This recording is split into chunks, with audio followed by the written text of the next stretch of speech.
Hi, in this section we are talking about meetings. Meetings is a very broad topic, especially if you're working in IT. It doesn't matter if you are a developer, a QA analyst, or you are a project manager or higher management. Anyways, in IT we have a lot of meetings every day. So this topic should be useful for all of you. So what is our agenda for this section? First, we will look at different types of meetings. Then we will go on to meeting vocabulary, and we will look at useful terms as well as useful verbs and phrases that you can use during your meetings. And finally, we will give you some tips regarding online versus offline meetings, as well as handling difficult situations that may occur during your meetings. So let's get started. Let's look at different types of meetings. So if a meeting is among the colleagues inside one company, we can call it an internal meeting. For example, let's have an internal meeting to sync on our communication strategy before we present our idea to the client. On the other hand, when you are meeting with your client or with your customer, you can call it a client meeting or a customer meeting. Another type of meeting is a workshop. A workshop is usually longer in time. It usually has more participants. In most cases, it will be interactive, and it is focused on achieving specific result or specific results by collaboration during that particular meeting. And in some cases, it can also be educational. For example, you present how to use the new software to your colleagues or to your department, and this is going to be called a workshop. When you meet colleagues or customers for the first time, you can call the meeting introductory or get to know meeting or a kick-off meeting. A kick-off meeting usually describes a kind of meeting that starts something. For example, we start a new project, so we will have a kick-off meeting with all of the members of the project, including sponsors and so on, to officially start and launch the project. So what are other common types of meetings or names for the meetings? We can have status meetings or status update. Usually the meeting is dedicated to giving updates on your current work activity or your project. Then we can have recurring meetings. A recurring meeting is a meeting that happens on a regular basis, and we can have all kinds of regularity here. We can have daily meetings, we can have weekly meetings, twice a week or every other week. You can also call this bi-weekly, but the term bi-weekly actually is a little bit vague, because bi-weekly can mean once every 2 weeks or twice every week. So usually this term is avoided. So if you need to have a meeting twice a week, you can just say twice a week or every other week. Then we can, of course, have monthly meetings, annual meetings, and so on. Another term that is sometimes used in the companies is jour fixe, and this comes from French, and it means actually a fixed day. So generally this is the same as a recurring meeting, right? Because it happens on a fixed day, and it can be as well a daily, a weekly, or a monthly meeting. Usually the jour fixe is described as a regular meeting, usually for a small group of people, in which mostly the same important topics are discussed. So it can be a management jour fixe, for example. When we had one meeting, but maybe we want to continue discussing the same topics that we started within this meeting, we can set up a follow-up meeting. It means that it continues whatever we started within this meeting. So, for example, we can say, let's set up a follow-up meeting to discuss this issue in more detail. When we are not actually planning the meeting beforehand, but we decide quickly to meet up with somebody, to have a call with somebody, We can call this meeting ad hoc. Ad hoc meeting is quickly arranged without prior planning. If you have a team at work, then you can maybe have regular meetings with your team, and we just call them team meetings, as simple as that. Other types of meetings may be more connected to project activity is project board meeting and steering committee meeting. Project board and steering committee are pretty much the same thing. This is a group of people who are overseeing how the project is going. They are interested in the project, reviewing the results of the project and issues, risks that might occur, and give some general guidance to the project manager and the project team. So the meeting where they actually discuss all of those things, or they listen to the updates from the project manager, would be called project board meeting or steering committee meeting. Another type of meeting, which is a big all company or corporate meeting, is called a town hall meeting or an all hands meeting. This is usually the company-wide meeting, organized usually by top management, and the goal is to share some corporate news or to outline company goals and stuff like that. All hands meeting can also be department-wide or group-wide, so it can be on a little bit lower level. For example, we have a group of project managers within the company, and we want to organize a meeting for us, project managers, to discuss some topics that interest us. So we can call it an all-hands project management meeting. In IT, we also nowadays pretty much using the Scrum methodology, right? And in Scrum, there are defined Scrum meetings, which are called Scrum ceremonies, right? So ceremonies in Scrum are basically meetings with some guidelines how to do them, what to do within those meetings. So what are the Scrum ceremonies? There is a daily stand-up, there is sprint planning, sprint review, sprint retrospective, and the backlog grooming or backlog refinement. These are the meetings that are defined within Scrum, but of course, when the team is working on the project, of course, there will be a lot of other meetings around the Scrum ceremonies. When you want to specify the activity of the meeting, you can say, or you can call the meeting a problem-solving meeting, brainstorming meeting, decision-making meeting, or information sharing meeting. These are some of the common types of the meetings that you might encounter working for an international company or a corporate organization. Of course, this is not limited. If you are an organizer of the meeting and you are giving it a name, you can use one of those, but you can also create your own name, which is representing what the meeting is actually going to be about. We've discussed types of meetings. Now let's run through the main terms that are related to meetings. So the first term is meeting agenda or just agenda. So an agenda is basically a list of topics that you plan to discuss during the meeting. For example, an agenda can look like this. First point, agree on rules for code review. Then discuss solution architecture and other open points. What can you do with the agenda? You can prepare the agenda, obviously. You can send the agenda. You can attach the agenda to the meeting invitation.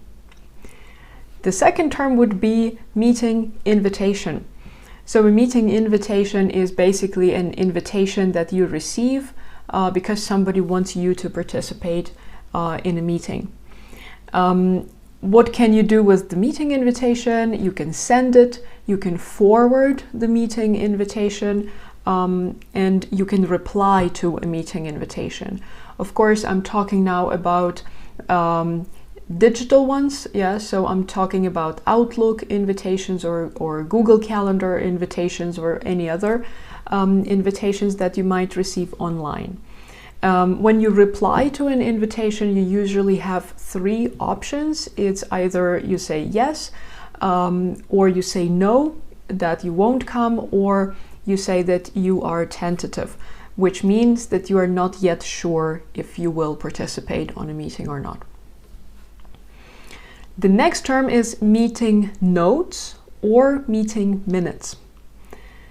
Meeting notes or meeting minutes are actually more or less self-explanatory. So these are the notes that you take during the meeting. Usually there is one person who is responsible for taking the notes or taking the minutes, which means that the person will make a list of, let's say, bullet points or the most important topics that were discussed during the meeting, maybe with some decisions that were made, and so on. So what can you do with them? You can take meeting notes, meaning write them down. You can share the meeting notes after the meeting with the rest of the participants, and you can review the meeting notes. For example, somebody took the notes during the meeting and then sent the notes to everybody and asked for a revision. So if you think that what you decided or what you discussed is not fully represented in the meeting notes, or maybe you want to add something, then you can review and add your comments or your remarks. The next term would be ground rules. Ground rules are the rules that you agree on, how you are going to basically behave, what you are going to do in certain situations during the meeting. Because meetings can be very informal, so you can agree on whatever you need to do at the spot, but also the meetings could be big and formal with a lot of participants, and in this case it's usually better to agree on some ground rules at the very beginning of the meeting so that everybody knows what to do in different situations. An example of a ground rule could be, for example, to ask a question, use raised hand emoji. You know, in Teams meetings or other platforms, you have usually this raised hand emoji that you can click on, and it visualizes this hand near your picture. And in this way, the moderator or the one who is speaking at this moment knows that you want to say something, you want to ask a question or comment or whatever. That way you don't interrupt, but you also make sure that people know that you want to add something. So this could be a ground rule, yeah, or a rule. Another example could be, if you need to disconnect, leave a message in the chat. Another rule could be use or don't use cameras during the meetings. So the things that you agree on and everybody should follow ideally. So what can you do with them, with the ground rules? You can set the ground rules at the beginning of the meeting, and you can agree on ground rules. The next term is meeting organizer. And we also have meeting attendees or meeting participants.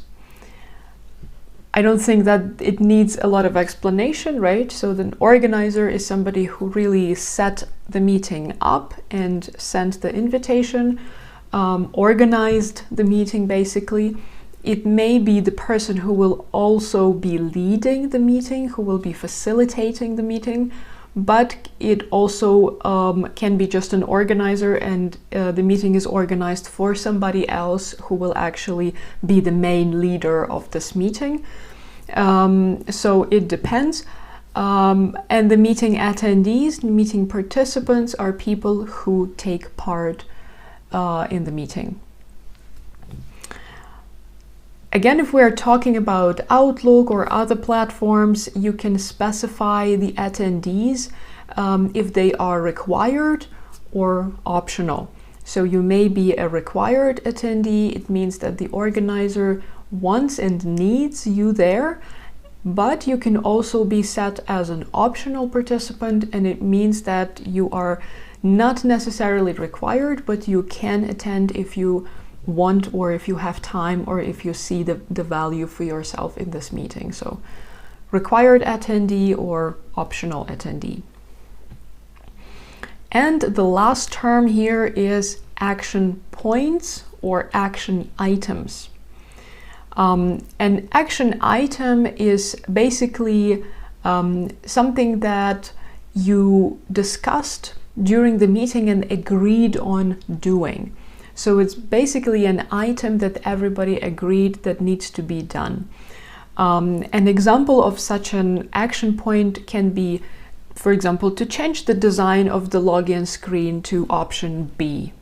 Okay, you discussed this, you shared your opinions, you shared your ideas, and then you understood that you need to do it, you agreed on that. So this is your action point from this meeting. Another example could be to check with the accounting department if the invoice went through. What can you do with action points? You can record action points. You can agree on action points. You can assign action points to someone. And you can set due dates for the action points. Usually an action point needs to have a person who is assigned to it, so the owner of this action, somebody who will do it. And usually an action point will have a due date. For example, we need to check with the accounting department regarding the invoice, and the responsible person, the assigned person for this action point would be Lucy, and she needs to do it by the end of the week. All right, so that's it with useful terms. And in the next couple of lessons, we will look at useful phrases and useful verbs that you can use during your meetings. See you there. Hi, we continue the topic of meetings, and in this lesson, we will look at 6 advanced phrasal verbs that you can use during meetings. We will then listen to a dialogue where you will hear all of those verbs, and after that we will look at them once again in the context. Finally, after the lesson, you will have the tests where you can practice using those verbs in the context as well. So let's dive into it. The first phrasal verb is to run through. Run through. To run through means to look at or speak about something quickly. For example, you can run through the agenda of the meeting. It means that you really look at it quickly, or you read it to somebody quickly. Address. Address. To address means to give attention to something, to try to solve it. For example, to address an issue, to address a problem. The next pair is to bring up. Bring up. It means to mention something, to start talking about something. For example, during the meeting, you can bring up an issue. And consider. Consider. It means to think about something carefully and for a longer time. For example, to consider the solution. It means that you are thinking it over. You're thinking if it's appropriate, if it's good, some advantages, disadvantages. Okay, you are considering it. Move on to something. Move on to something. It means to start doing or discussing something new. For example, we can move on to a new topic. Or if we have the agenda, we discuss the first point of the agenda, and then we can say, let's move on to the second point. And the last one is to clarify. Clarify.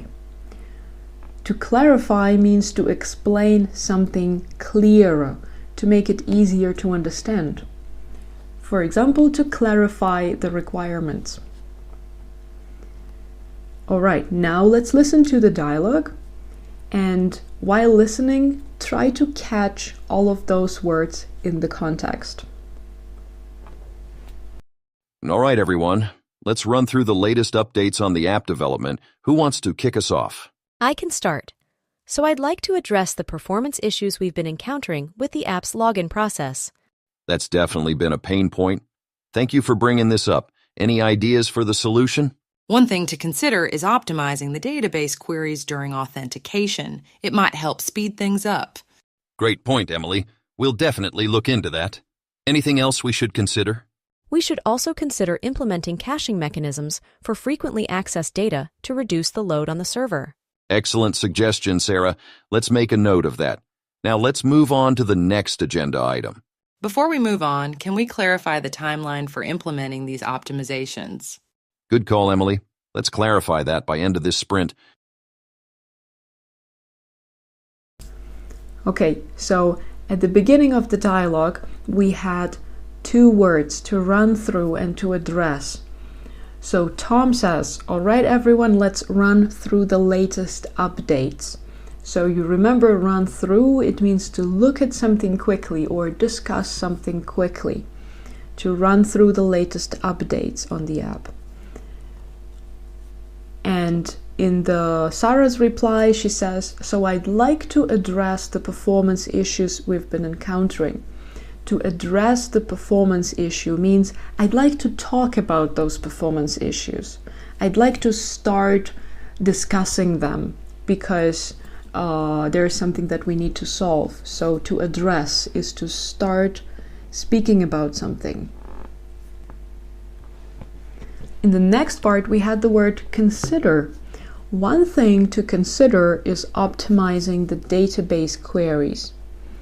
So, in other words, you can say one thing that we can do, or one thing that we can think about, one thing we can implement, is optimizing the database queries. So, consider is basically a synonym to think about.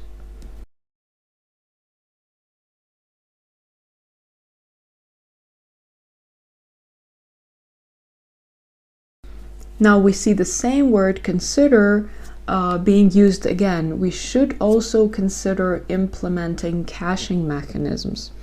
All right, so again, we should also think about implementing those mechanisms. And in the last part of the dialogue, we had move on and clarify. Now let's move on to the next agenda item, meaning let's start talking about the next topic. About the next item. And before we move on, can we clarify the timeline for implementing these optimizations? Meaning, can we make it more clear and understandable? So what are the timelines until when we need to do it? Okay, so these were all of the words. Feel free to listen to the dialogue once again in this lesson. And make sure that you do the tests after the lesson. All right, everyone. Let's run through the latest updates on the app development. Who wants to kick us off? I can start. So I'd like to address the performance issues we've been encountering with the app's login process. That's definitely been a pain point. Thank you for bringing this up. Any ideas for the solution? One thing to consider is optimizing the database queries during authentication. It might help speed things up. Great point, Emily. We'll definitely look into that. Anything else we should consider? We should also consider implementing caching mechanisms for frequently accessed data to reduce the load on the server. Excellent suggestion, Sarah. Let's make a note of that. Now let's move on to the next agenda item. Before we move on, can we clarify the timeline for implementing these optimizations? Good call, Emily. Let's clarify that by end of this sprint.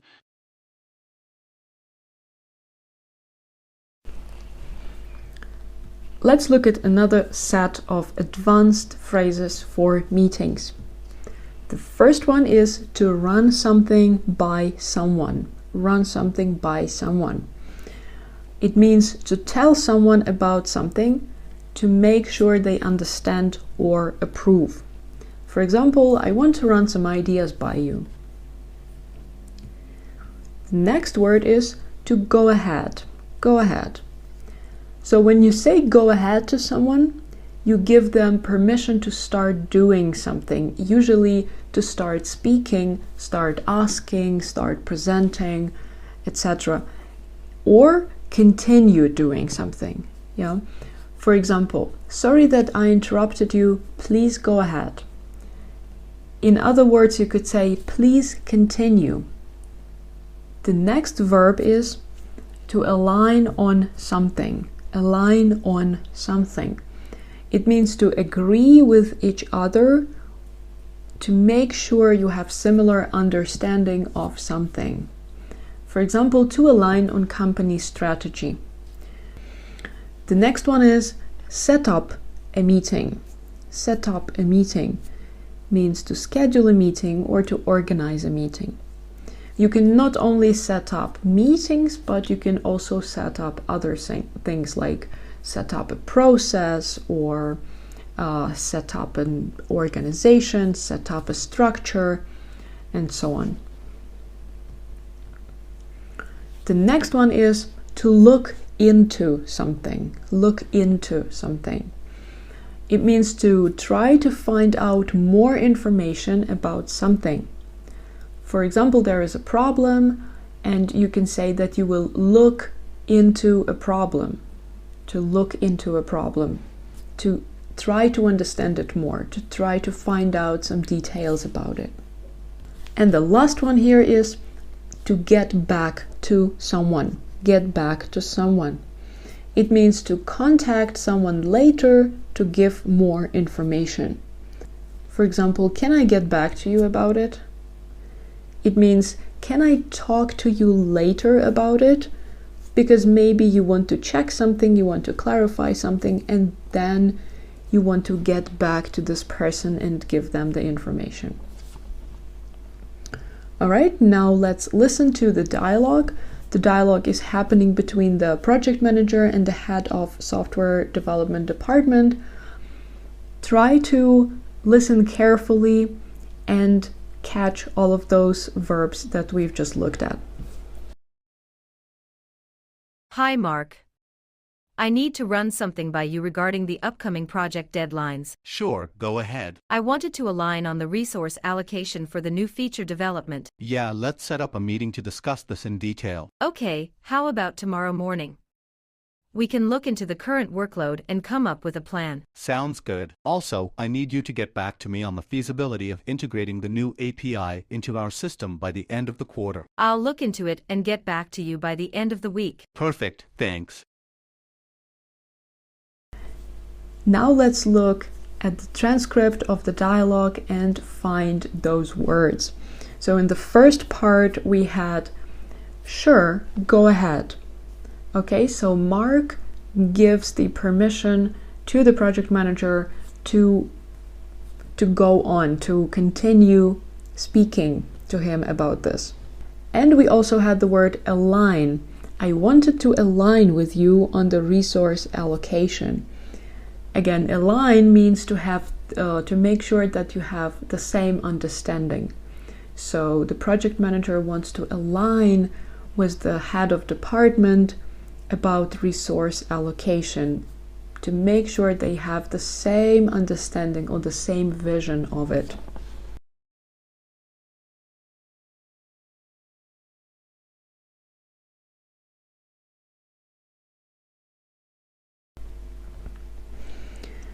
In the next part we had set up. Let's set up a meeting. So simply means to organize a meeting. And we had look into. We can look into the current workload and come up with a plan. So they want to study the current workload in more detail. They want to find out more information about the current workload, to look into it. And in the last part we had to get back. Also, I need you to get back to me on the feasibility of the integrating the new API. To get back to me means to find more information and come back to me to discuss this. Yeah. And in the next example, the same phrasal verb is used. I'll look into it and get back to you by the end of the week. Hi, Mark. I need to run something by you regarding the upcoming project deadlines. Sure, go ahead. I wanted to align on the resource allocation for the new feature development. Yeah, let's set up a meeting to discuss this in detail. Okay, how about tomorrow morning? We can look into the current workload and come up with a plan. Sounds good. Also, I need you to get back to me on the feasibility of integrating the new API into our system by the end of the quarter. I'll look into it and get back to you by the end of the week. Perfect, thanks. Welcome back, and let's move on to the next set of phrasal verbs. And the first one here is to get to the point. To get to the point. It means to start talking about the most important thing. For example, let's get straight to the point. So let's start talking about the most important thing. The next one is to deal with. To deal with. It means to take action in order to solve a problem, usually a problem or an issue. For example, to deal with customer complaints. The next one is to roll up the sleeves. To roll up the sleeves. It means to prepare for hard work. It's an idiom, so it's not a direct meaning. To roll up the sleeves means to prepare for hard work. For example, roll up your sleeves, it's not going to be easy. The next one, come up with. Come up with. To come up with something means to suggest or to think of an idea or a plan. For example, to come up with a new solution. To come up with a plan. So to think of something new. The next one is to figure something out. To figure out. To figure out means to finally understand something or find a solution to something. For example, to figure out how the device works. To understand how it works, right? And the last word here, to put our heads together. Again, it's an idiom, it's an indirect meaning. To put our heads together means to discuss or plan something among ourselves. So to do something together. For example, let's put our heads together and choose the best option. Now, let's listen to the dialogue. It's actually not a dialogue, but a speech of a CEO of a company at an all-hands meeting. Good morning, team. I'll get to the point. As you all know, we've just lost a stable customer. It's a tough blow for us, especially since it means one of our teams currently has no project to work on. But let me be clear, it's not time to panic. It's time to roll up our sleeves and face this challenge. Losing a customer is never easy, but it's a reality of business. What matters now is how we deal with it, how we come together as a team to figure something out. First off, I want to acknowledge the hard work each of you has put into this company. Now we need to come up with innovative solutions, explore new opportunities, and adapt to the changing landscape. Let's put our heads together, brainstorm ideas, and think outside the box. Let's tackle this challenge with determination and optimism. Thank you. So in the first part, we heard, I'll get to the point. To get to the point, again, it means to start speaking about the most important topic. And the next one was this idiom that we discussed, to roll up our sleeves. It means to start preparing for some hard work. In the next part, we heard to deal with. So what matters now is how we deal with it. So how we solve it. And the next was figure something out. How we come together as a team to figure something out. To figure out means to understand something, to find a solution to something. So he wants the team to come together and find a solution to this problem. And in the last part, he says, now we need to come up with innovative solutions.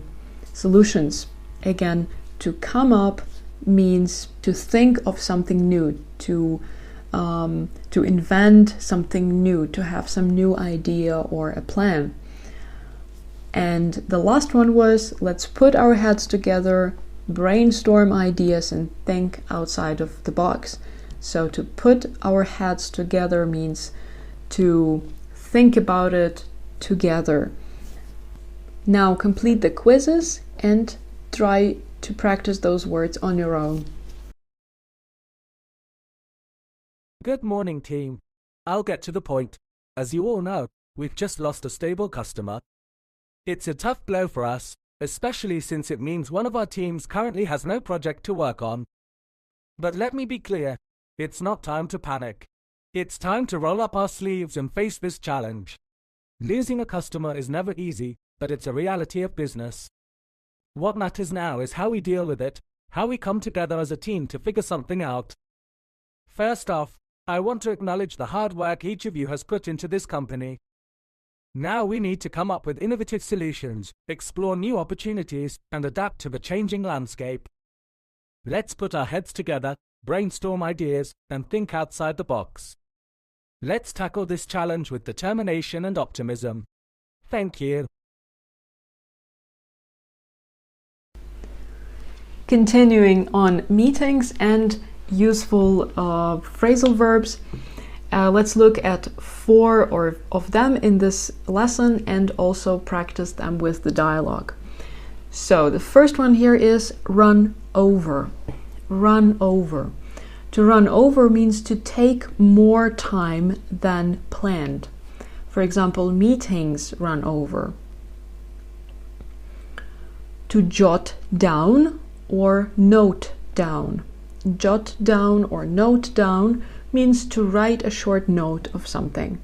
For example, to jot down an idea. The next one is wrap up. To wrap up. To wrap up simply means to finish. For example, let's wrap up this discussion. And set up. Set up means to organize something. In one of the previous lessons, we looked at set up a meeting, and we said it can be about something else as well. So we can set up something else, meaning to organize it. For example, to set up a meeting or to set up a process. Now let's dive into the dialogue. Let's listen to a sprint retro meeting and try to catch all of those words in the context. Hi everyone, it's time for our sprint retro meeting. Let's reflect on the past sprint and see how we can improve. One thing I noticed is that our daily stand-ups tend to run over. It's eating into our development time. Thanks for bringing that up. I'll jot down some ideas on how we can keep our stand-ups more efficient and share with you later. I've also noted down that we had some issues with task dependencies. Due to that, we've hit some unexpected blockers on 2 user stories. Good point. We need to set up a better system for identifying task dependencies early on in the sprint planning. Overall, I think we made good progress this sprint. Agreed. Okay, let's wrap up by assigning the action points so that we can effectively address them in the next sprint. So in the first part, we could catch the phrase run over. So the developer was complaining about stand-ups running over. The stand-up meetings run over. It means that they are taking more time than was planned. In the next part, we heard to jot down something and to note down something. I'll jot down some ideas on how we can keep our stand-ups more efficient. And I've also noted down that we had some issues with task dependencies. So to jot down or note down are synonyms, and they mean that they just write a short, brief note about something. In the next part, we could notice the verb set up. We need to set up a better system for identifying task dependencies. And in the last part, the Scrum Master says, okay, let's wrap up by assigning the action points. To wrap up means to finish. So let's finish this meeting by assigning the action points. All right, that was it about phrasal verbs that you could use in the meetings. Please feel free to go back and rewatch these lessons. They contain really a lot of useful, commonly used phrases. So make sure that you practice them on your own, do the quizzes here in the course, and see you in the next lesson. Hi everyone, it's time for our Sprint Retro meeting. Let's reflect on the past sprint and see how we can improve.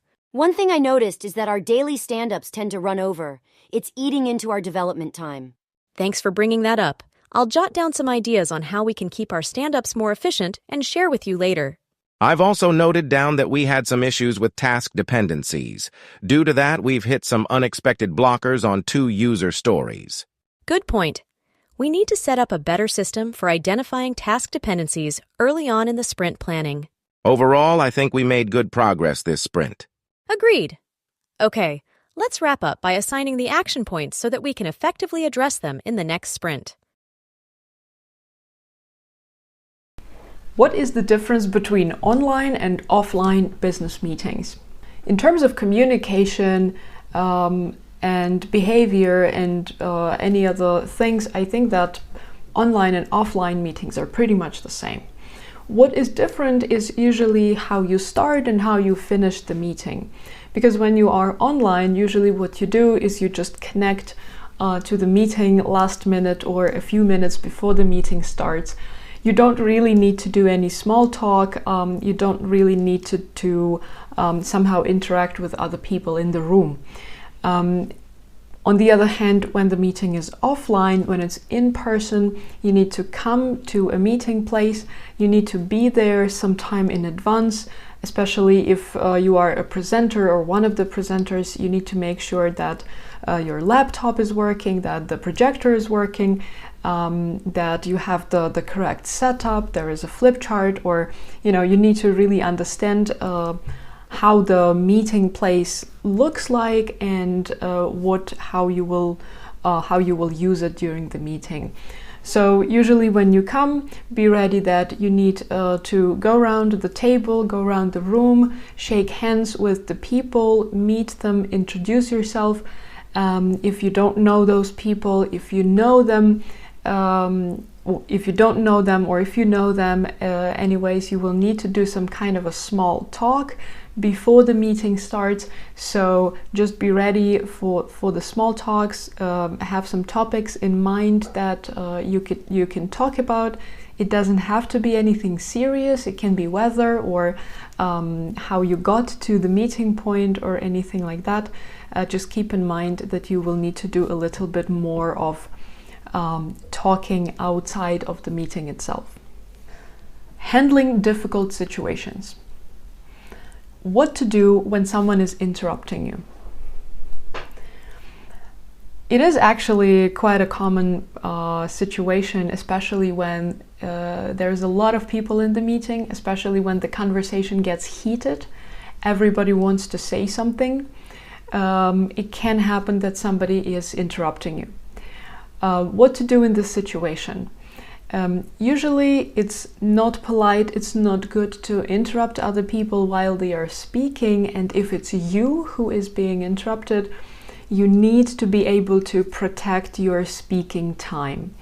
Of course, make sure that you are not taking too much of the speaking time.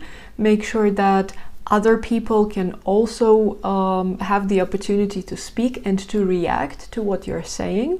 Of course, when somebody is interrupting you, it's not a pleasant situation.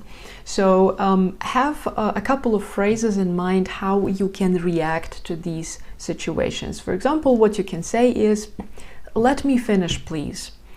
Or, "I'd like to finish my thought, please," and then you can react. Or you can say, hold on, I'd like to finish my thought, or I'd like to finish what I'm saying. It usually also helps when you use the name of the person who is interrupting you. Subconsciously, we react better when we hear our name. We understand that we are in the center of everyone's attention, so we hear it more, right? So you can say, for example, Peter, let me finish, please, and then you can comment. Of course, make sure that you are polite, that you stay polite and you stay professional, because it's irritating when somebody is interrupting you, but you also want to stay professional and nice to people. So use an assertive but friendly tone of voice. What to do when someone is speaking for too long and doesn't give others a chance. This is another common situation when a person is given a turn to speak and they start speaking for a very long time. There are a few other people in the meeting, but they don't get a chance to speak. So if you are a moderator in such a meeting, this will be your responsibility to make sure that these situations don't run to extremes, so that one person doesn't take the whole hour of just speaking and then nobody else gets the chance. So you will need to moderate the situation, and you will need to stop this person at some point. Of course, the first thing that we can use if we are talking about an online meeting, there is this raised hand emoji usually that you can click on to indicate that you want to speak. But if it's not working, then you will need to politely interrupt that person. For example, Kate, I'm sorry to interrupt, but I'd like to react to this part before you move on. So you indicate that you don't want to lose this topic. You want to discuss it a bit more in detail before the person who is speaking moves on to something totally different. Or you can say, sorry to jump in, but, and then give your reason. Yeah, sorry to jump in, but I need to correct you here. Or sorry to jump in, but I need to react to this. These situations usually happen when the person goes off topic. So in these situations, you may try to indicate to this person that they are already off topic. So you could say, Chris, sorry for jumping in, but I feel that we are a bit off topic here. Let's get back to our initial issue. And then you can suggest that the topic that is now being discussed can be maybe moved to another meeting, can be postponed, and we can arrange another meeting and discuss that topic in detail. Of course, as always in the business meetings, stay polite and stay professional. Use an assertive but friendly tone of voice. What to do when a meeting runs over and the discussion doesn't seem to stop. These situations unfortunately also happen. We plan a meeting for an hour, but suddenly we understand that it's 5 minutes before the end of the meeting, and we are in a very detailed discussion. But we need to understand that other people might have the next meetings lined up after this one. So not everybody has time to stay longer at the meeting. Not everybody was planning for that. If it's you and you cannot stay longer at the meeting, you will need to somehow politely make sure that you leave the meeting, but you also don't just drop it. Yeah. So in these situations, you need to have also a couple of phrases prepared on how to explain that you need to leave the meeting. So you can say, sorry guys, I'll have to finish now as I have the next meeting in a few minutes.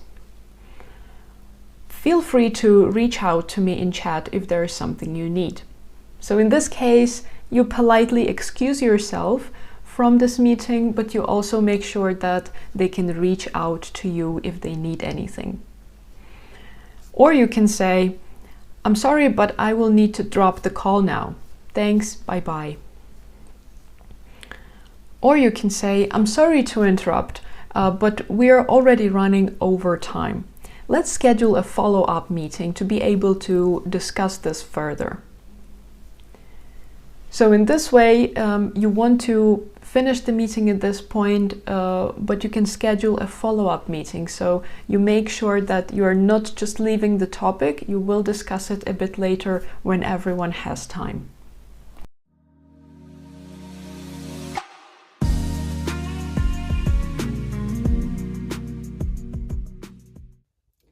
Hi guys, and welcome to our communication course. In today's lesson, we are going to talk about feedback. We will actually have two bigger blocks of lesson, one about giving feedback and one about receiving feedback. So today, let's focus on giving feedback.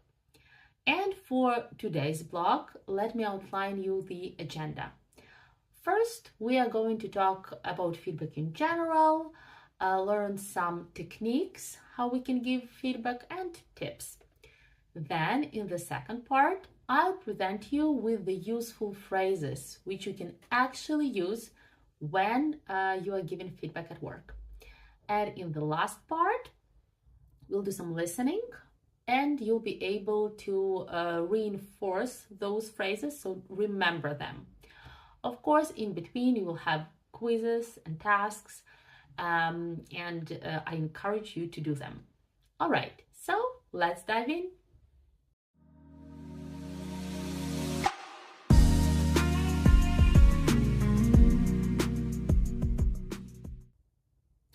All right, so I'm sure all of you have already received feedback or even gave feedback at some point, because feedback is a very important tool at work, right?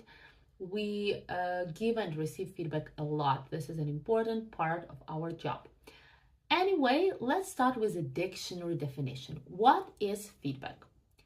So, according to dictionary, feedback is helpful information or criticism that is given to someone to say what can be done to improve their performance, product, and so on. And in which situations may we receive feedback? Feedback can be given to you in many ways, right? But sometimes it's given in more formal way.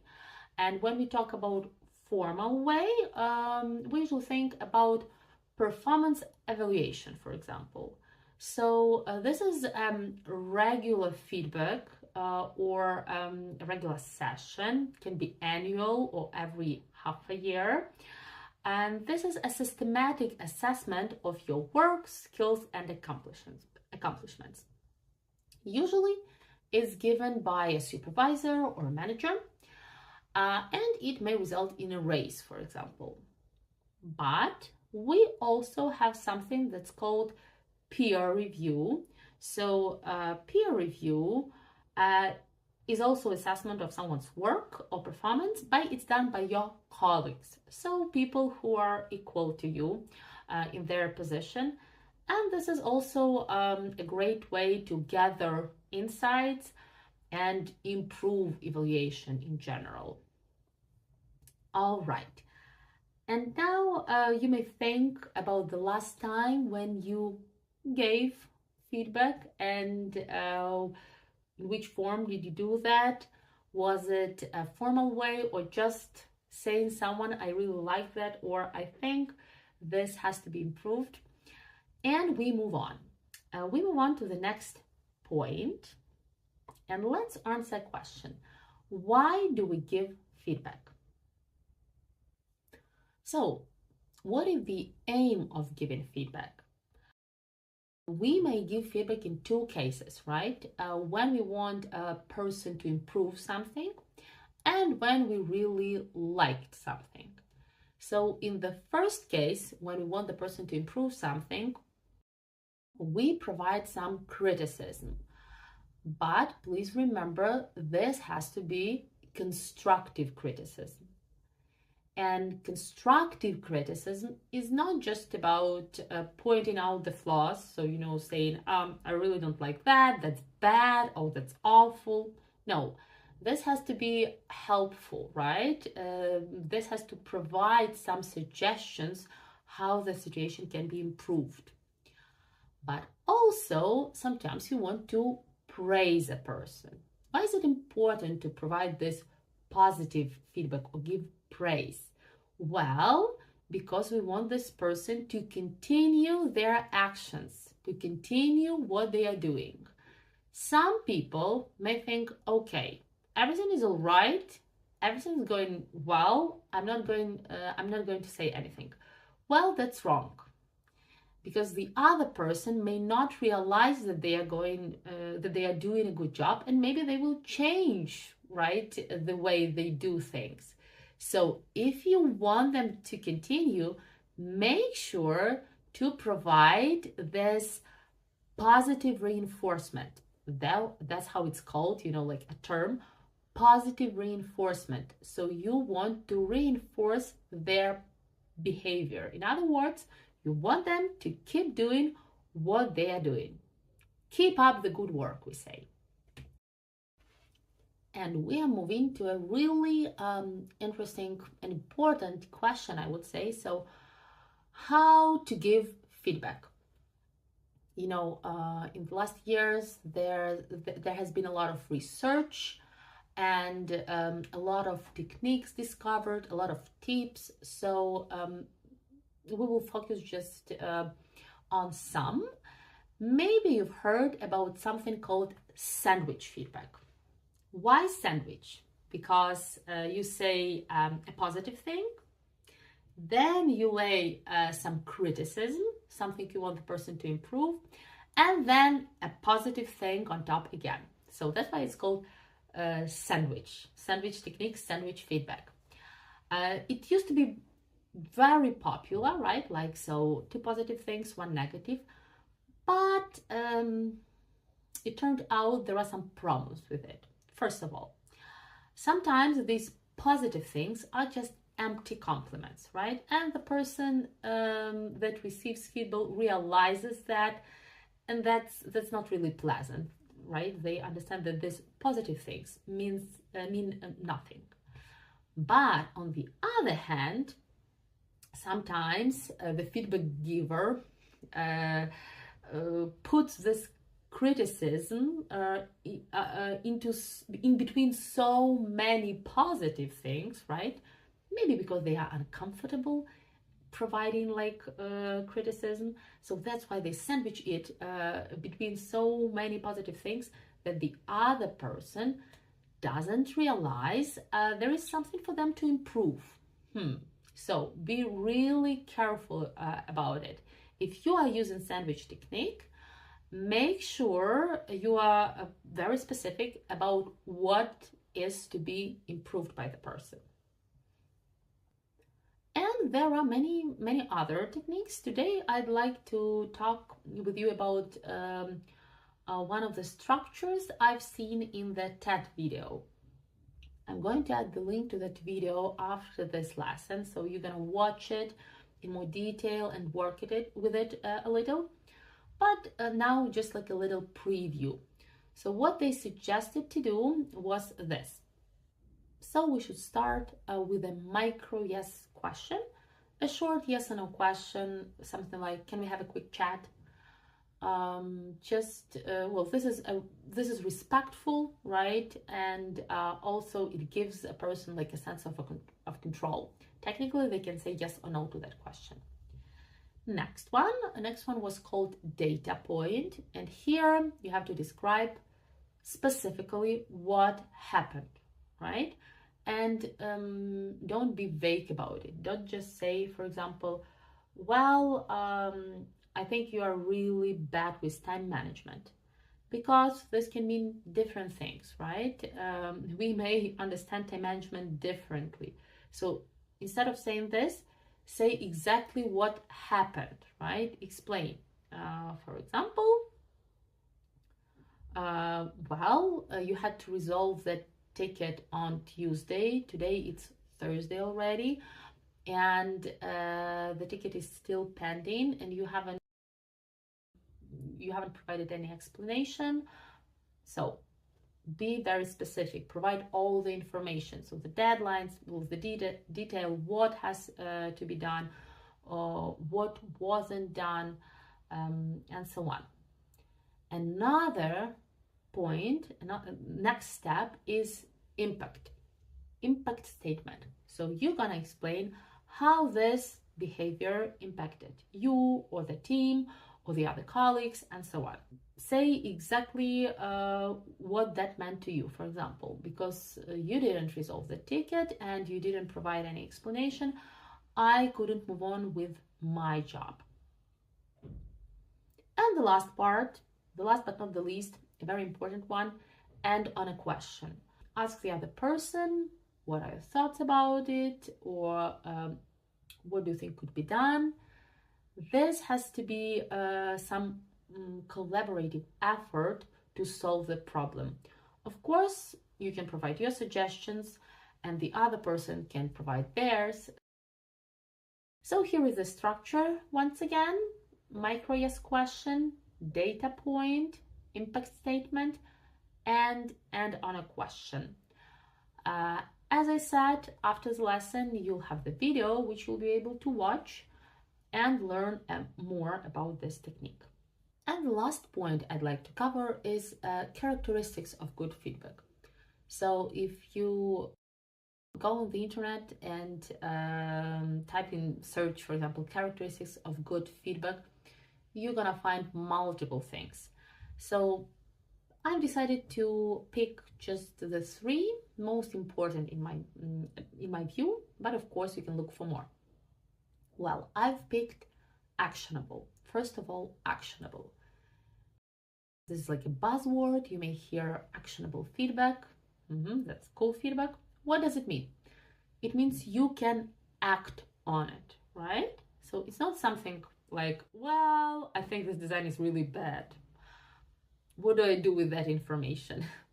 No, it has to be actionable. So it should provide some suggestions, and the person who receives it should understand, okay, what exactly can I do to improve that situation? Another thing, the feedback should be regular. People want to know where they stand, right?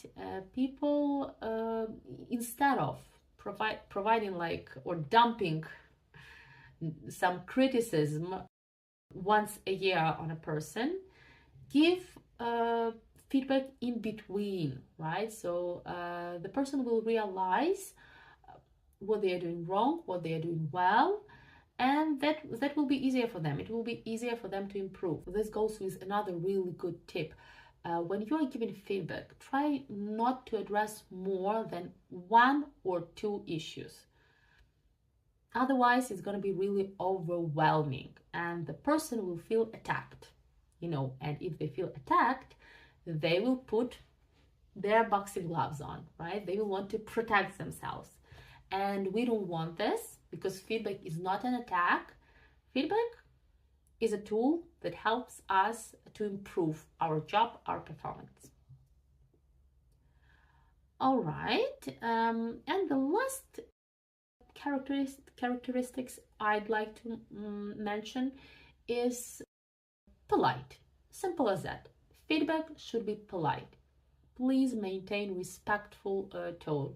It's never about the person. It's never about their personality. It's about their actions, right? Or maybe their behavior. But keep in mind that it should be polite. And to make it polite, you should, of course, avoid these strong adjectives like terrible, awful. Well, you should avoid those strong adjectives with criticism, because with praise, you are free to say, wow, amazing job, great, outstanding, right? But with criticism, try to be milder. Don't use the strong adjectives and don't use words like never, always, or all, You know, you are never on time, you are always late, all your tasks are submitted after the deadline. Try to avoid these strong statements. All right, this is it. This is what I wanted to share with you about feedback. Hopefully that information was useful. More is coming in the activities after the video, and I will see you in the next part where we are going to learn some useful phrases. Hi everyone, welcome back. In this part, we are going to learn some useful phrases which you can use at work when you give feedback. So I decided to group those phrases into 4 groups. We are going to have phrases for opening the discussion, pointing to problems, then suggestions how the situation can be improved, and wrapping feedback. And additional to that, so the 5th group would be phrases for praise or appreciation. So let's start with phrases for opening the discussion. How can you approach someone when you want to give feedback? The first one, a really simple one, we already had it. Can we have a quick chat? Simple but great. Can we have a quick chat about your last task? Can we have a quick chat about our last meeting, and so on? All right, the next one on our list is, would it be all right if we took some time to discuss? And here you can add anything. For example, would it be all right if we took some time to discuss your recent experiences at work? And pay attention, this sentence is technically second conditional. So you say, would it be? And in the second part, if we took. So second conditional used for politeness. Here is another one for you. Can we talk about how things have been going for you lately? Okay. And the last one on our list. I have some thoughts on how we can improve. Can I share them with you? Once again, I have some thoughts on how we can improve your performance. Can I share them with you? All right, now I'm gonna show you all the phrases again, and please read them aloud. You can press pause here and just read them aloud again.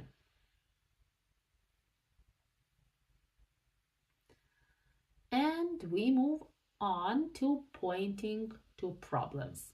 So, how to say what was wrong. Remember, you have to be specific about it.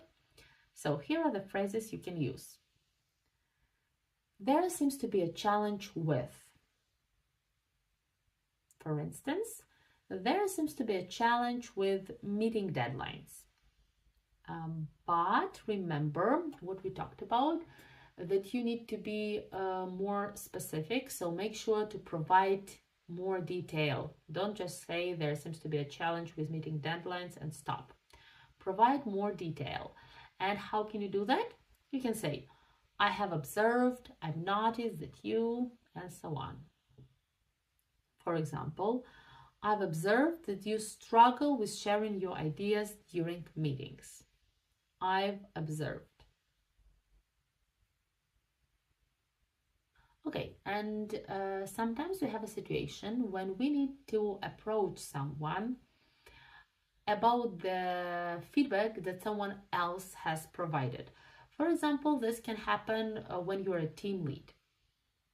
So you want to talk to this person about the things that other people told you. What do you want to do here? You want to be really diplomatic and really respectful. Here is the phrase you could use. I heard some concerns raised by regarding some specific issue. I wanted to discuss this with you directly to understand your perspective. All right, Here is an example. I've heard some concerns raised by your colleague regarding the recent delays in project timelines. I wanted to discuss this with you directly to understand your perspective. Okay, so here are all the phrases again. So please read them aloud.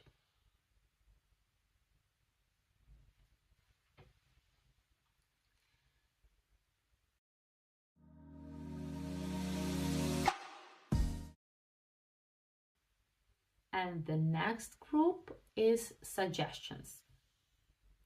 The first phrase, you're on the right track, but consider doing something else. So this one is actually good for that sandwich feedback, right? So you're gonna mention a good thing, but also something for improvement. For example, you are on the right track with the interface design, but consider implementing more user-friendly navigation.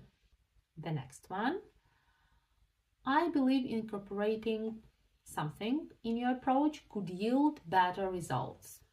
Yield better results. Here is the sentence you could actually say.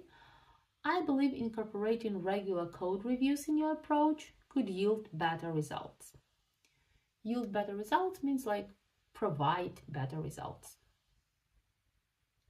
Next one, you might want to explore something to further improve your performance. Here is what you can say. You might want to explore time management techniques to further improve your performance. Okay, and two more phrases for suggestions. A minor adjustment you could make is. A minor adjustment you could make is trying to set specific milestones for each task. All right, and maybe try refining your work by. Try refining your work by documenting your coding process. Pay attention, please, that, for example, in these phrases, refining your work by, documenting, right? After by, here we use ing form. The same with a minor adjustment you could make is trying. So ing form.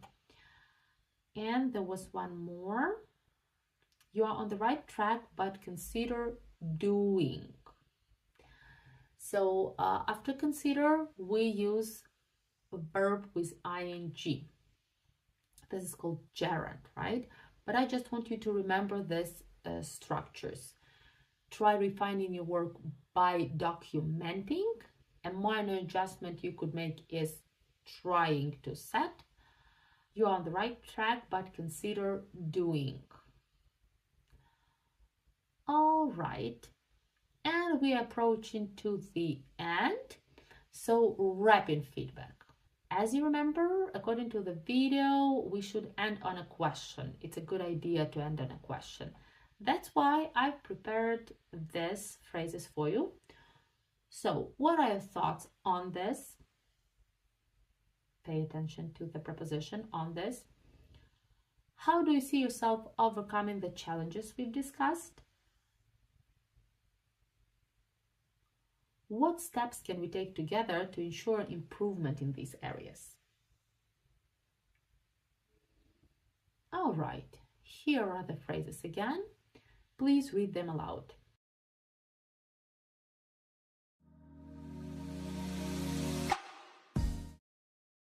And we move on to the appreciation or praise. It's important to tell people they are doing a good job.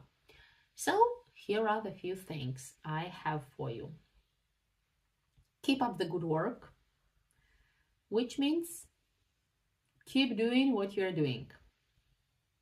Your dedication did not go unnoticed. Basically, this means saying, I've noticed what you've done, right? And I really appreciate it. Next one, you did an outstanding job with. For example, you did an outstanding job with finding those bugs. Next one, thanks for going above and beyond. Thanks for going above and beyond. Which means thank you for your extraordinary effort. I particularly liked how you and mention some specific action. I particularly liked how you implemented these design elements into the project because we want you to continue doing this great job. That's why we mentioned this. And the last one, the way you handled the client's hesitations was impressive. So the client had some hesitations, but you dealt with them, you addressed them, and you persuaded them. In this case, that's what could be said. All right, here are all the appreciation phrases again. Please read them aloud.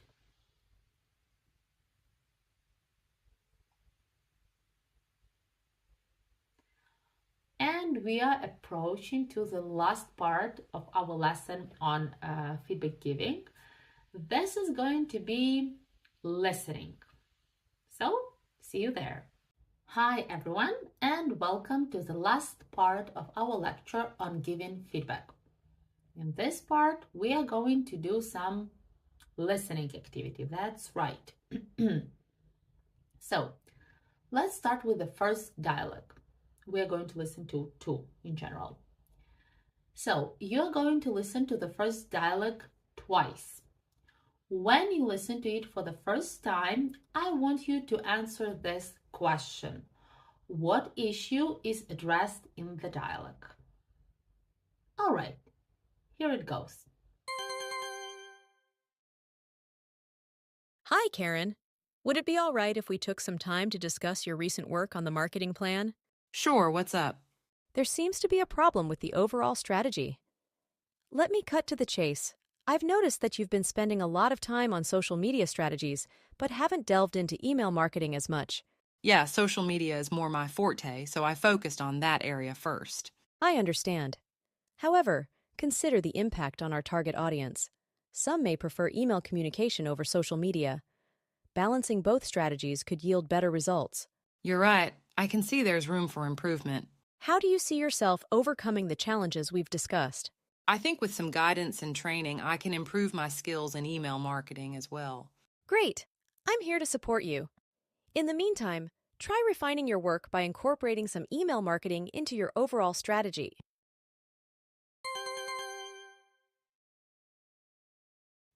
And finished. So, what issue was addressed in this dialogue? Can you answer this question? Yes. So your answer should be, there was a problem with marketing strategy. So Karen paid too much attention to social media and kind of neglected email marketing. All right. And now we are going to listen for the second time.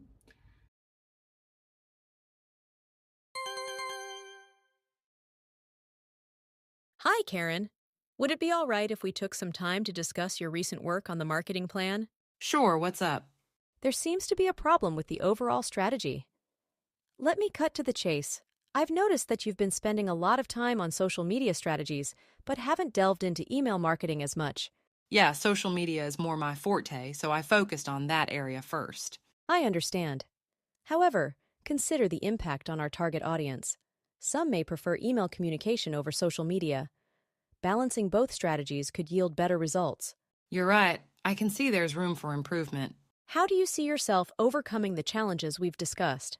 I think with some guidance and training, I can improve my skills in email marketing as well. Great! I'm here to support you.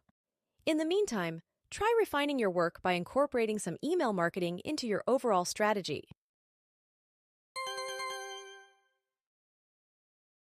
Okay, done. Now let's look at the dialogue. Hi Karen, would it be all right if we took some time? If we took some time to discuss your recent work. So this is the opening question. Then we had there seems to be a problem with the overall strategy. there seems to be a problem, but remember, we want to be specific. That's why. Then you said, I've noticed that you've been spending a lot of time, blah, blah, blah. The next gap, balancing both strategies could yield better results. We had this phrase, so could provide better results, better outcome. The next one, so wrapping up, ending on a question, how do you see yourself overcoming these challenges?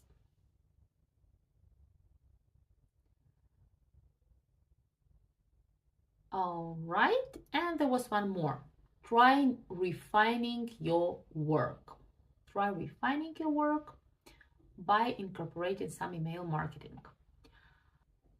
And now, as you see, there are a few more things underlined. So these are just some additional things I'd like you to pay attention to. Okay, let's take a look at them. The first one here is let me cut to the chase. Let me cut to the chase is a really great phrase. It means let's talk business, right? Let's not talk about ponies or unicorns. Let's talk why we are here. So let me give you your feedback. Let me cut to the chase. All right. The next one was delve into. So you've been spending a lot of time on social media strategies, but you haven't delved into email marketing. Delve into means to try to find more information about something, or in this case, just, work with it thoroughly and pay more attention to it. Delve into is actually an interesting phrase because originally delve means to put your hand deeply into your bag, right? And try to find something. For example, you put your hand into the bag, a phone. So you delved into your bag.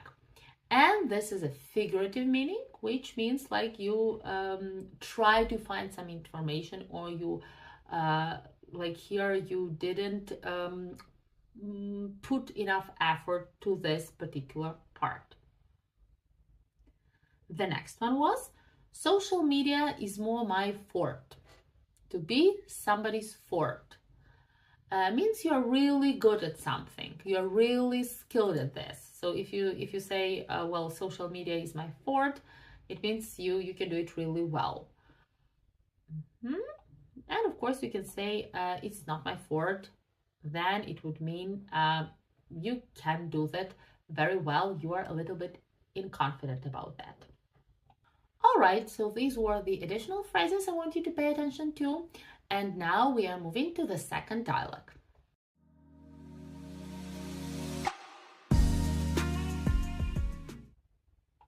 Again, we are going to listen for 2 times. After the first time, I want you to answer this question. What did the manager particularly like about Tim's work?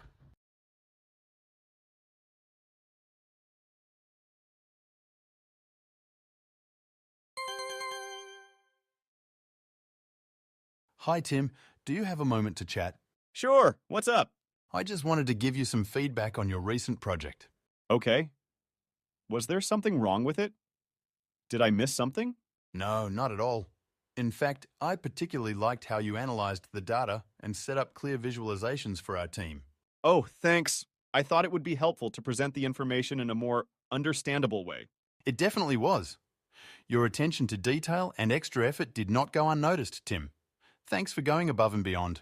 Thanks. That means a lot coming from you. Have you had any challenges or concerns while working on this project? No, everything went pretty smoothly. Do you have any suggestions for improvement? Not at all. Just keep up the good work.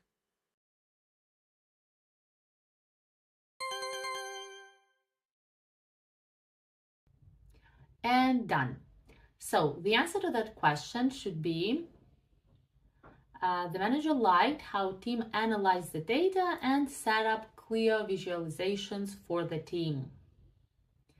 All right, hopefully you got that. And now it's time to listen for the second time.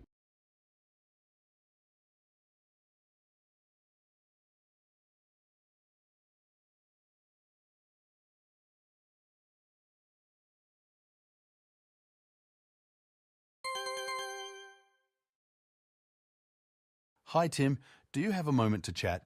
Sure, what's up? I just wanted to give you some feedback on your recent project. Okay. Was there something wrong with it? Did I miss something? No, not at all. In fact, I particularly liked how you analyzed the data and set up clear visualizations for our team. Oh, thanks. I thought it would be helpful to present the information in a more understandable way. It definitely was. Your attention to detail and extra effort did not go unnoticed, Tim.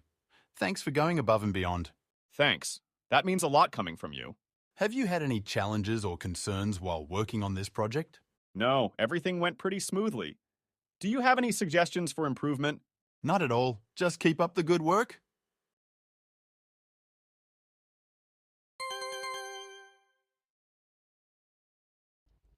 Now let's check. The first one. I particularly liked how you and then analyze the data.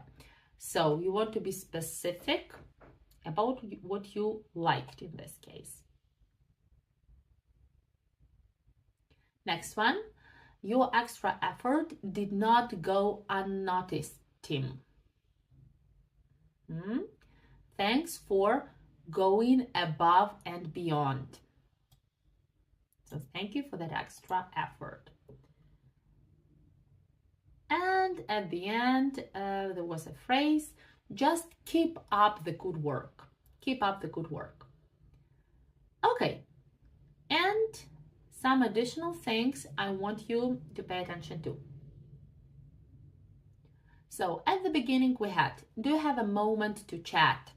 So it's a variation. Can we have a quick chat? Do you have a moment to chat? Then, if you haven't noticed it yet, please pay attention. We say to give feedback on something, right? Give feedback on your recent project. Give feedback on your performance. The preposition to use here, on. All right. The phrase thanks, that means a lot coming from you. We are actually going to have this phrase in the next lesson when we talk about receiving feedback. So this is a little preview. How can you thank someone?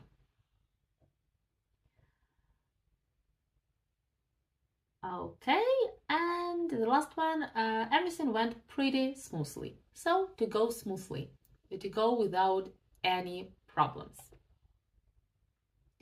All right, at the end, I just wanted to draw your attention how this structure we've learned can be applied to positive feedback as well, or to praise, right?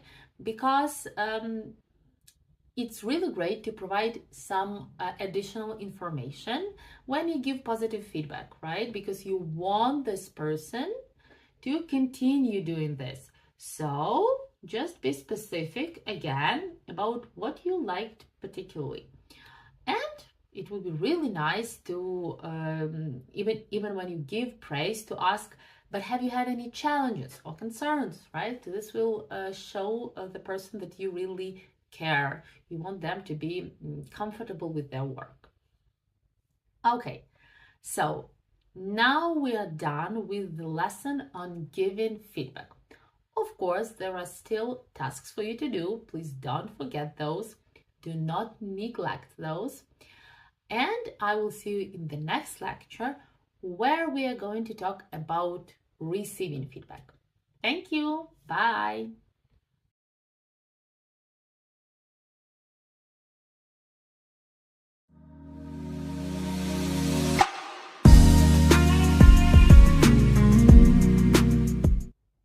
Hi everyone, this is Lily again, and in today's lesson we are going to talk about receiving feedback or reacting to feedback.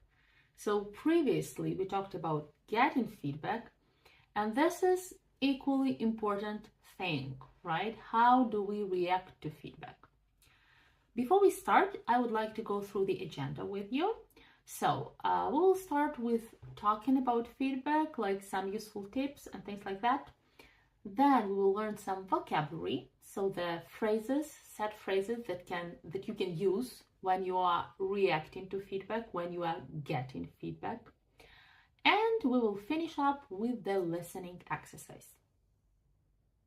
So we have a lot of work to do. Let's dive in.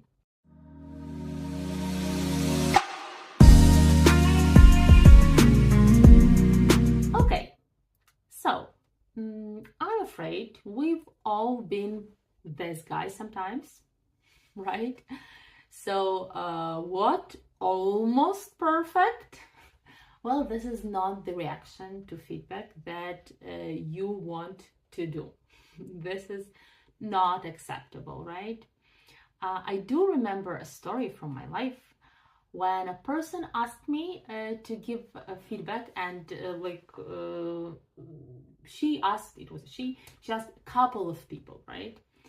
And she emphasized that we need to be honest about it. It cannot be all good things. Just be honest. This is the way to improve, and so on. So we all gave honest feedback, including me. And the person was like very disappointed, took it very personally, right? And this was an awkward situation, right? If you wanted feedback, if you want an honest feedback, please be ready to embrace it. And what can help us to embrace it? Well, I think understanding what's the main goal of any feedback, right? Why do people give feedback? The main goal of any feedback should be the professional growth of that person. So it's either the person should improve professionally, right? Or the situation should improve. That's why the feedback is given in the first place. We work with different people, right? With different projects. Just imagine there was no feedback at all. Well, that would be terrible. It would be like walking in the darkness, right? Not understanding if you are doing things right or wrong. So feedback is your friend. It's your best teacher, actually, right? If you try to change your approach like that, maybe it will be easier. And always remember, it's not about you, right? It's just about some piece of work you've done. So try to be more neutral about it. So of course it goes with like changing your mindset about it a little. And I'm sure if we try, we can do it. And of course, when we talk about feedback, we talk about negative feedback, so some criticism, right? But which actually, the aim of which is to help you improve. And there can be positive feedback or praise. So let's actually focus on those two separately. Here we come to some tips on how to react to negative feedback, to criticism. So I'm sure you probably also have some tips you could share, and you can definitely do that in comments. And I want to share one with you. So I've watched one video, and I'm actually going to add the video in the assignment for you so you can work with it a little. But the speaker there said that a very good way to react to some criticism is saying, "Thank you, tell me more." So of course you can change it. You can say, "Thank you, could you be more specific about it? What exactly have you noticed?" Or maybe, "Thank you, could you elaborate on that?" Right? Elaborate, so talk a little bit more about something. But why is this, in my opinion, such a great idea? Well, because often when we receive feedback, we may have a feeling that maybe it's not sincere, right? Maybe, well, we like, it's human. We start getting these thoughts.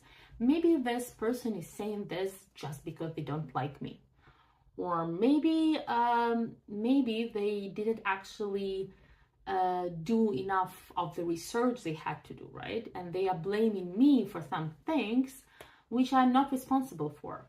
So let's say if you're a developer, and someone tells you, well, a team lead or someone, you write bad code, right? It's criticism. But you actually think that the problem is the business processes in the company. So that simple question, thank you, tell me more about it, help you differentiate between constructive feedback and other types of feedback, let's say, right? Because if the person is prepared, right? If they did their research, if they want to help you, they will have what to say, right? They will have some things to share with you. And if it's just some spontaneous comment, let's say, then they will be lost, right? They wouldn't know what to say answering this question. Tell me more. Okay. So this is what I wanted to share with you concerning criticism. And now the positive feedback. So I always ask my students, okay, we talked about negative feedback. Now tell me, what do you feel, how do you feel about positive feedback? Do you like it? Or do you feel uncomfortable about it? And most of them are like, oh my God, to be honest, I'm a little bit uncomfortable about it. And good news is that you are not the only one. A lot of people find it difficult to embrace positive feedback, right? A lot of people feel kind of uncomfortable when being praised.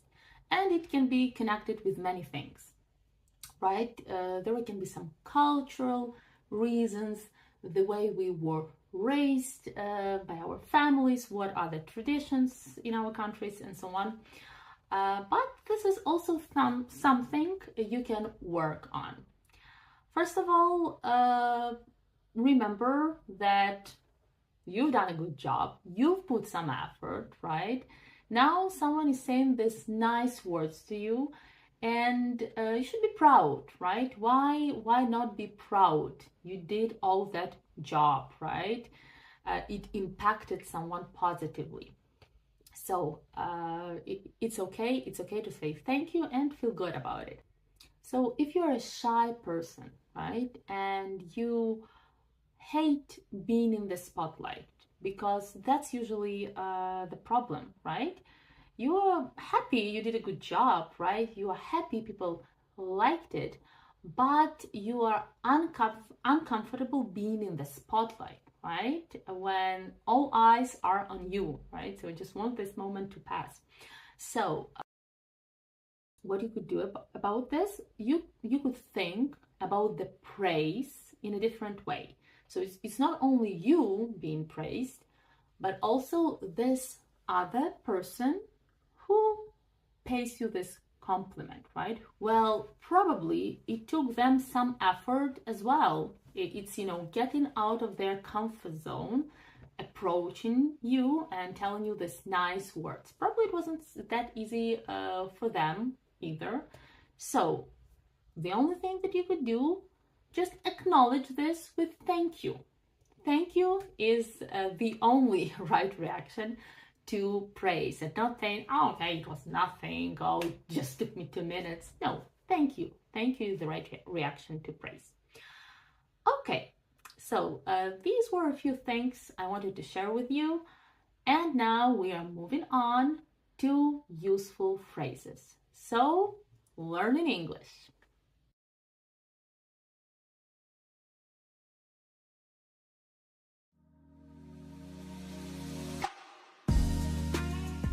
I've prepared some phrases which you can use to react to criticism, like we said, negative feedback, and to praise or positive feedback. Let's start with the negative feedback. Here it goes, the first phrase. Thanks for pointing that out. I'd like to give it some thought though. Can I follow up with you in a few days to have a further discussion? So this can be called like taking a bit. So asking for some time. Why not? Sometimes if the feedback, it's not about a little thing, but it's something big, we would want to process it. And there is nothing wrong about it. That's what you could say. And of course, You can change it, you can do any variations you like. You can just say, thanks for pointing that out, can I follow up with you, and so on. So feel free to change these phrases a little to make them personal. All right, and now I would like you to read the phrase aloud. So press pause and read the phrase aloud. All right, moving on to the next one.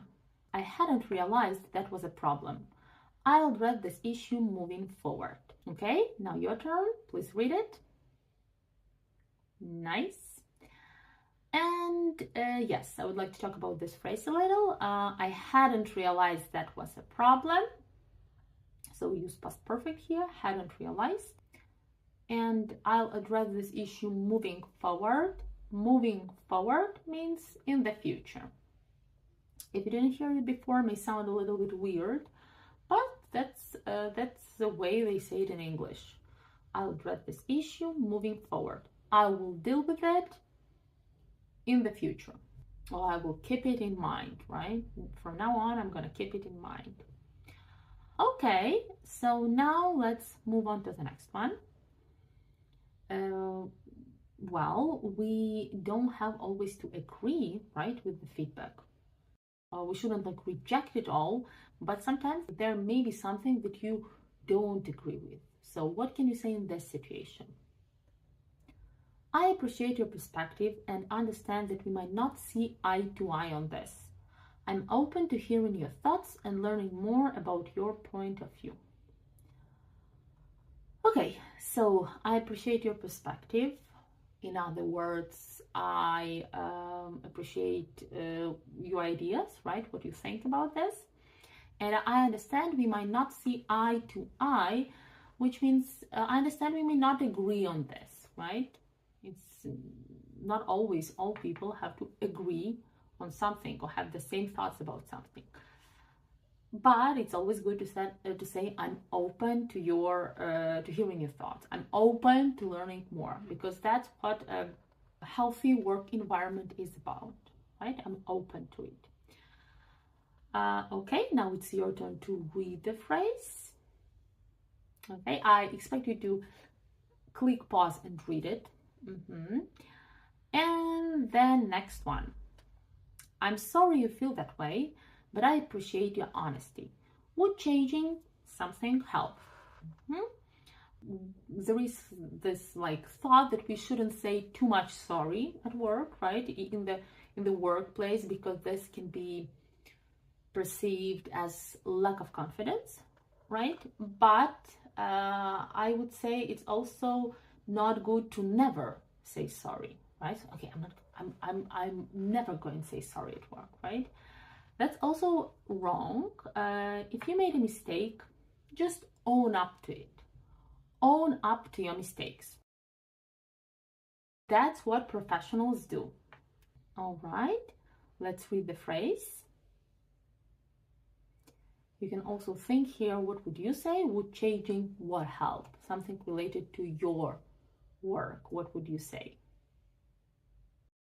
Yeah, exactly. I want you to change these phrases, to personalize them a little. So not just learn them by heart, but imagine the context in which you would say them.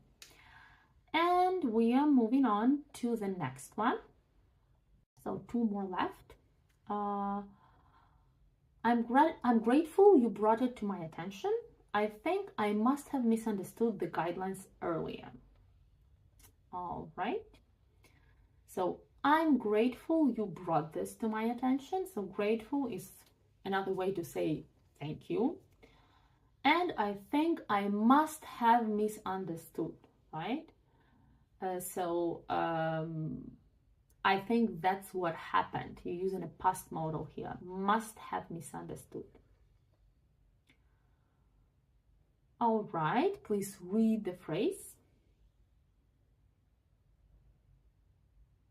And the last one. I understand your concerns and I'm committed to making things right. I will appreciate any specific suggestions on how I can improve. Okay, so that's what we talked about. Tell me more, right? Do not be afraid to ask for more information. Remember, this is going to help you, right? Feedback is there to help you.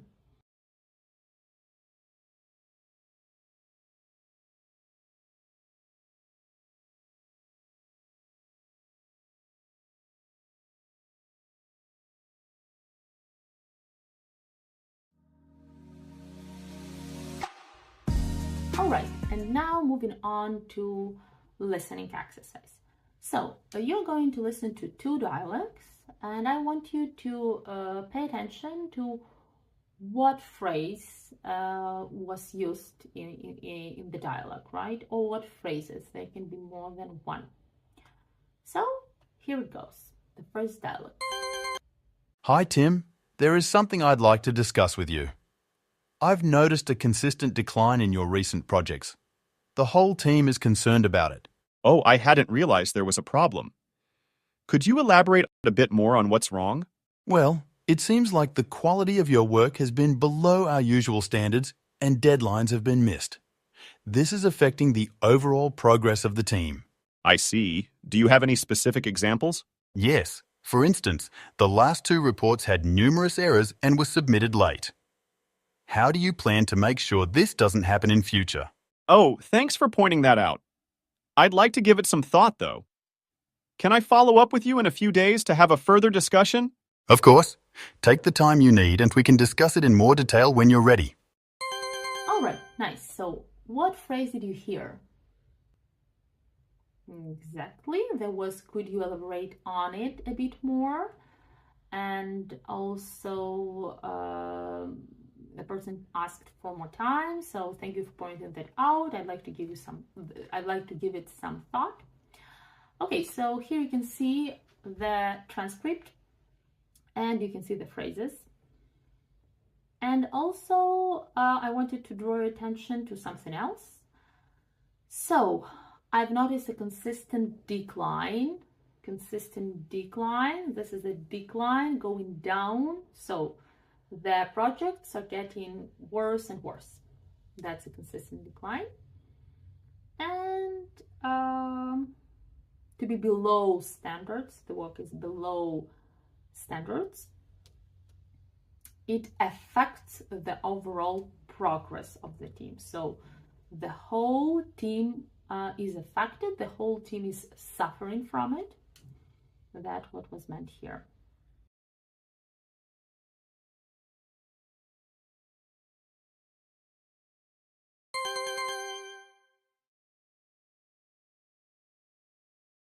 Hi, Tim. There is something I'd like to discuss with you. I've noticed a consistent decline in your recent projects. The whole team is concerned about it. Oh, I hadn't realized there was a problem. Could you elaborate on it a bit more on what's wrong? Well, it seems like the quality of your work has been below our usual standards and deadlines have been missed. This is affecting the overall progress of the team. I see. Do you have any specific examples? Yes. For instance, the last 2 reports had numerous errors and were submitted late. How do you plan to make sure this doesn't happen in future? Oh, thanks for pointing that out. I'd like to give it some thought, though. Can I follow up with you in a few days to have a further discussion? Of course. Take the time you need and we can discuss it in more detail when you're ready.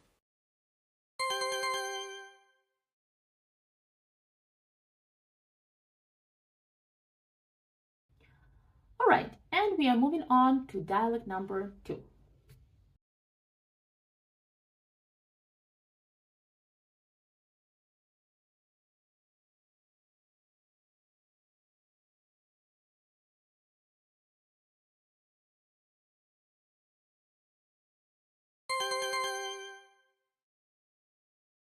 Hi, Jane. Can we have a quick chat?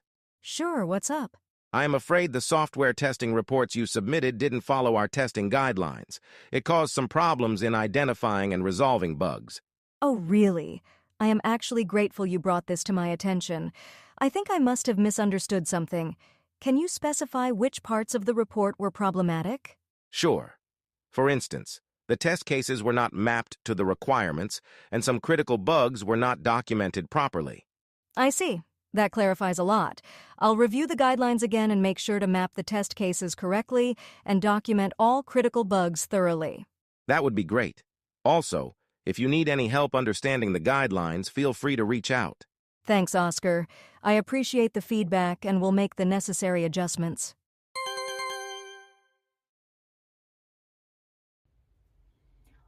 All right, and now my question, what phrases have been used? Right, look at the screen and you are going to see the transcript. So we had, I'm actually grateful you brought this to my attention. I think I must have misunderstood. Okay, so these are the phrases from our list. But also there are some other interesting things here, and we are going to take a look at them now. For example, test cases were not mapped to the requirements. So this means there was no connection between test cases and the requirements. So maybe the system requirements were not tested properly, or maybe some tests were missing, or maybe some unnecessary tests were done. So there was this disconnection between the requirements and test cases. What else? Were not documented properly. Critical bugs were not documented properly. So they were not written down in a correct way, because usually, right, there are also some requirements how we should document those bugs.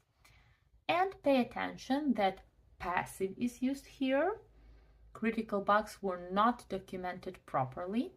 So instead of saying you didn't document the bugs properly, you change it to passive to sound a bit softer. Another word here is thoroughly. So Jane says, I will document all critical bugs thoroughly, which means carefully, without any mistakes. And the rest, like almost the ending, there was a good phrase, I will make the necessary adjustments, or I will make all the necessary adjustments.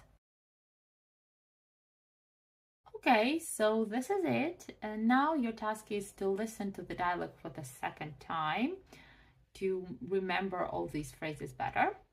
And I will see you in the next part, where we are going to take a look at how to react to positive feedback or praise.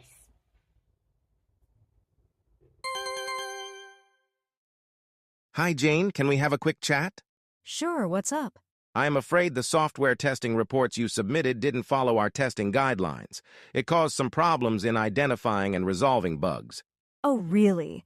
I am actually grateful you brought this to my attention. I think I must have misunderstood something. Can you specify which parts of the report were problematic? Sure. For instance, the test cases were not mapped to the requirements, and some critical bugs were not documented properly. I see. That clarifies a lot. I'll review the guidelines again and make sure to map the test cases correctly and document all critical bugs thoroughly. That would be great. Also, if you need any help understanding the guidelines, feel free to reach out. Thanks, Oscar. I appreciate the feedback and will make the necessary adjustments.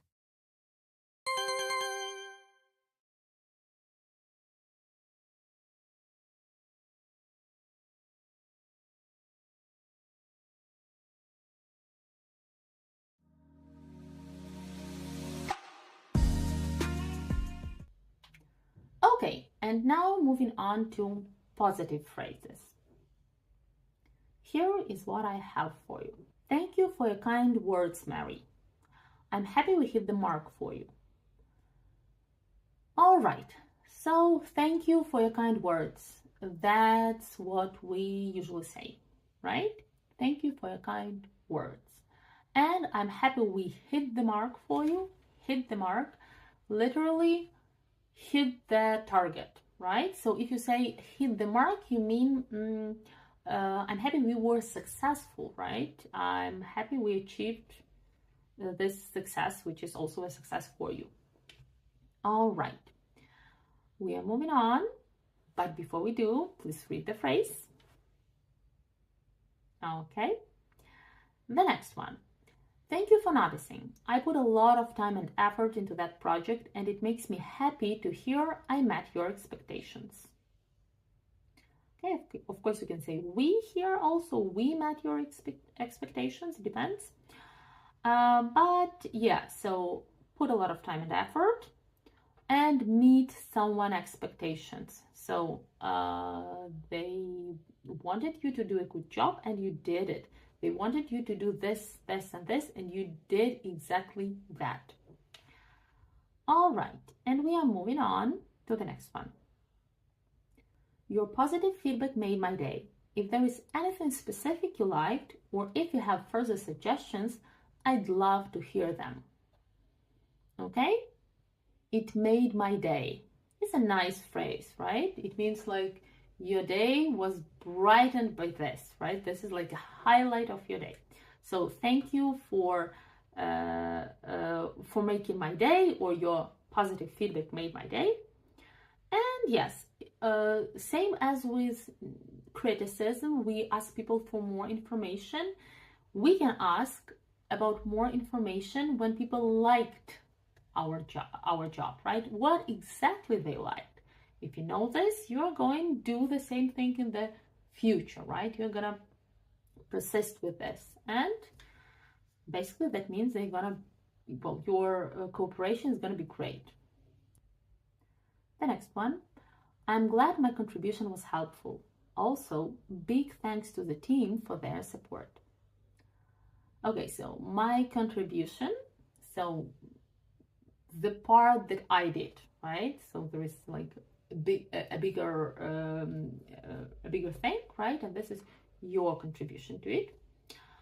And big thanks to the team. If you want to acknowledge the team as well, right? And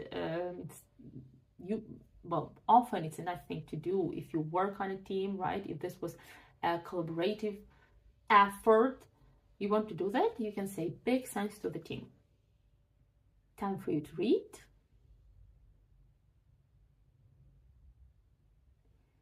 And now a few simpler phrases, but still useful. Thank you so much for your positive feedback. It means a lot to me.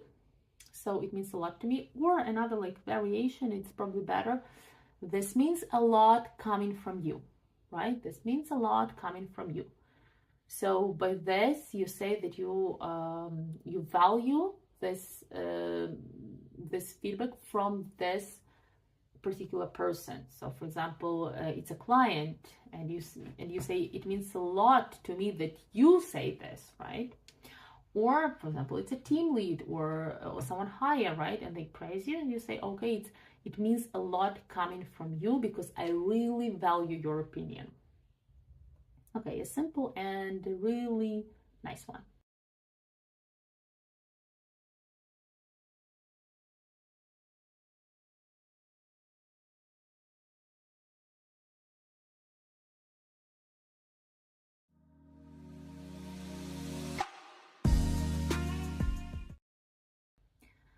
All right, now it's time for the dialogues. Exactly.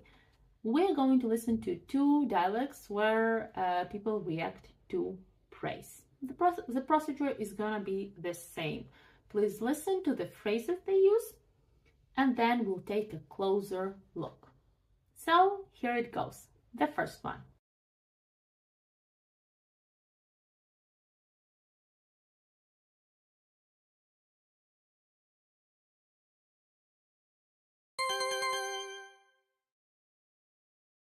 Good morning, Sarah.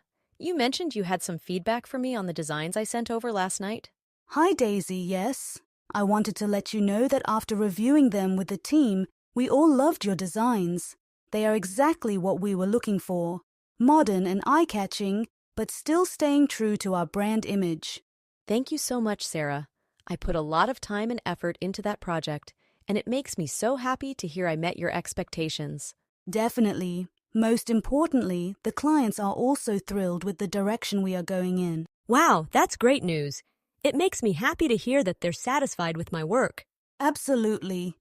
We couldn't have done it without you, Daisy. Thanks for putting in the extra effort.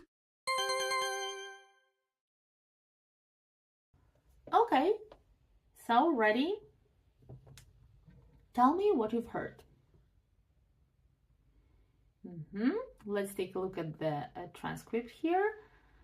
So exactly, I put a lot of time and effort, and it makes me so happy to hear I met your expectations.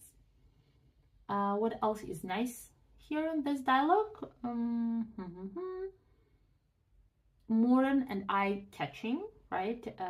Those are nice phrases, but more for giving feedback, especially when you talk about the design, eye-catching. But staying true to our brand image. All right, and we have a few interesting phrases at the end. Here they are. Thanks for putting in the extra effort, which means thanks for doing even more than enough, right? Thanks for doing more than average, extra effort. And another one underlined here, we couldn't have done it without you. So I think it's clear what's meant here, but pay attention to the form, this like past modal, unrealistic past. We couldn't have done it without you, right? Couldn't have done, which means we already did it, but without you, we couldn't have done it. All right, so this was the first dialogue. Now we are going to listen to it for the second time.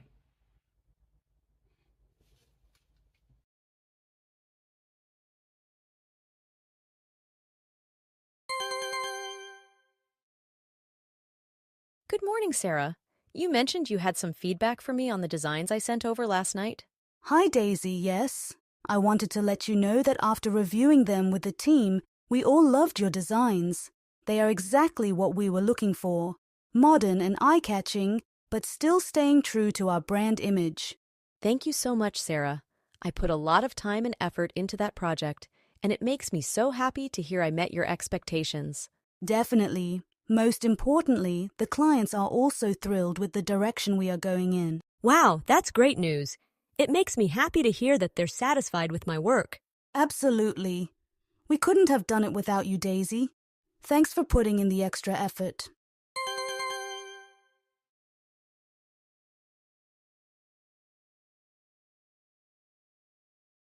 All right, and now we are going to listen to the second.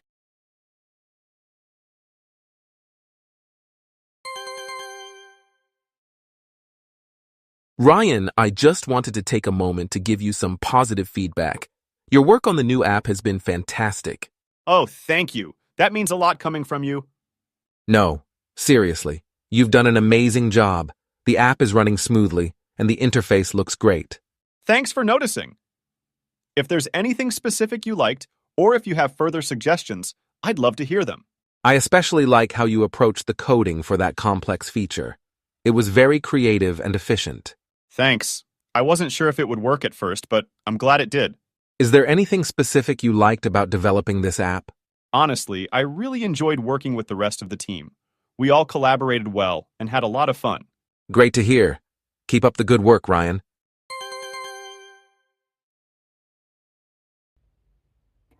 All right, so tell me what you've heard. There were actually two things. Here it is. So this means a lot coming from you. And also, thanks for noticing. If there's anything specific you liked or if you have further suggestions, I'd love to hear them.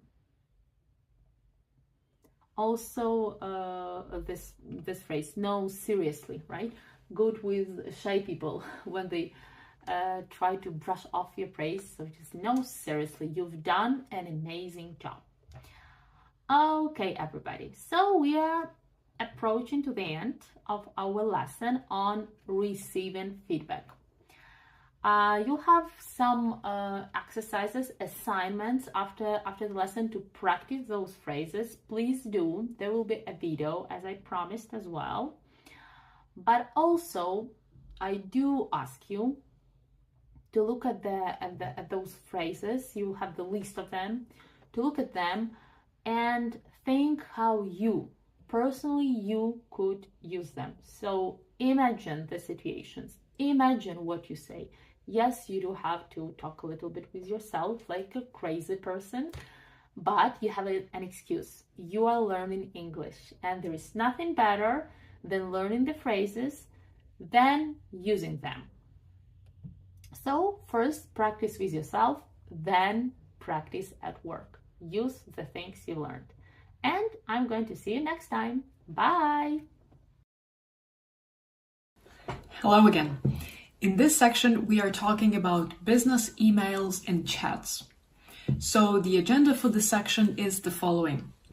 We will start by looking at writing business emails, so the greeting, body, and the closing with a lot of useful phrases. Then we will talk about punctuation in business writing. After that, we will look at texting and chatting and some useful words and phrases there. And finally, we will close the section with a couple of tips regarding writing emails. All right, so let's get started.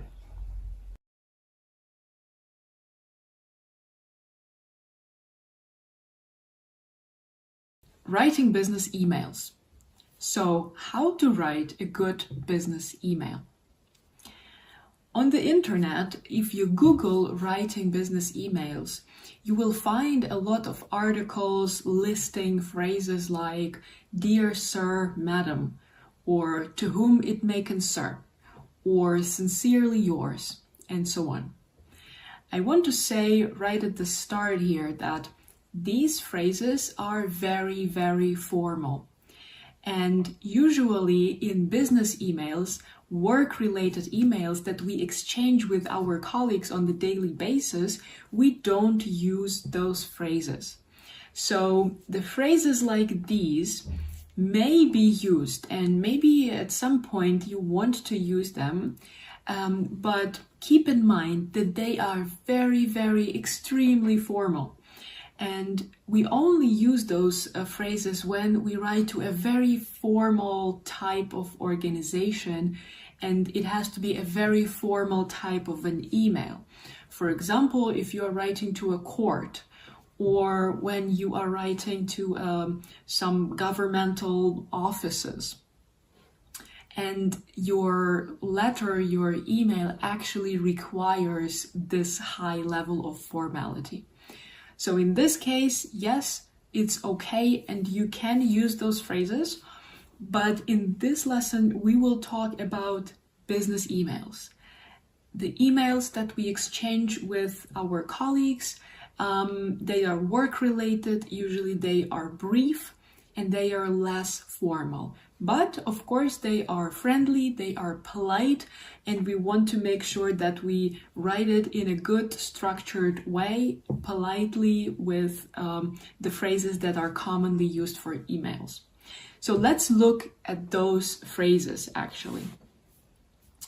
The phrases are divided into three parts, right? Because we have three parts of an email. We start with a greeting, then we have our body of our email.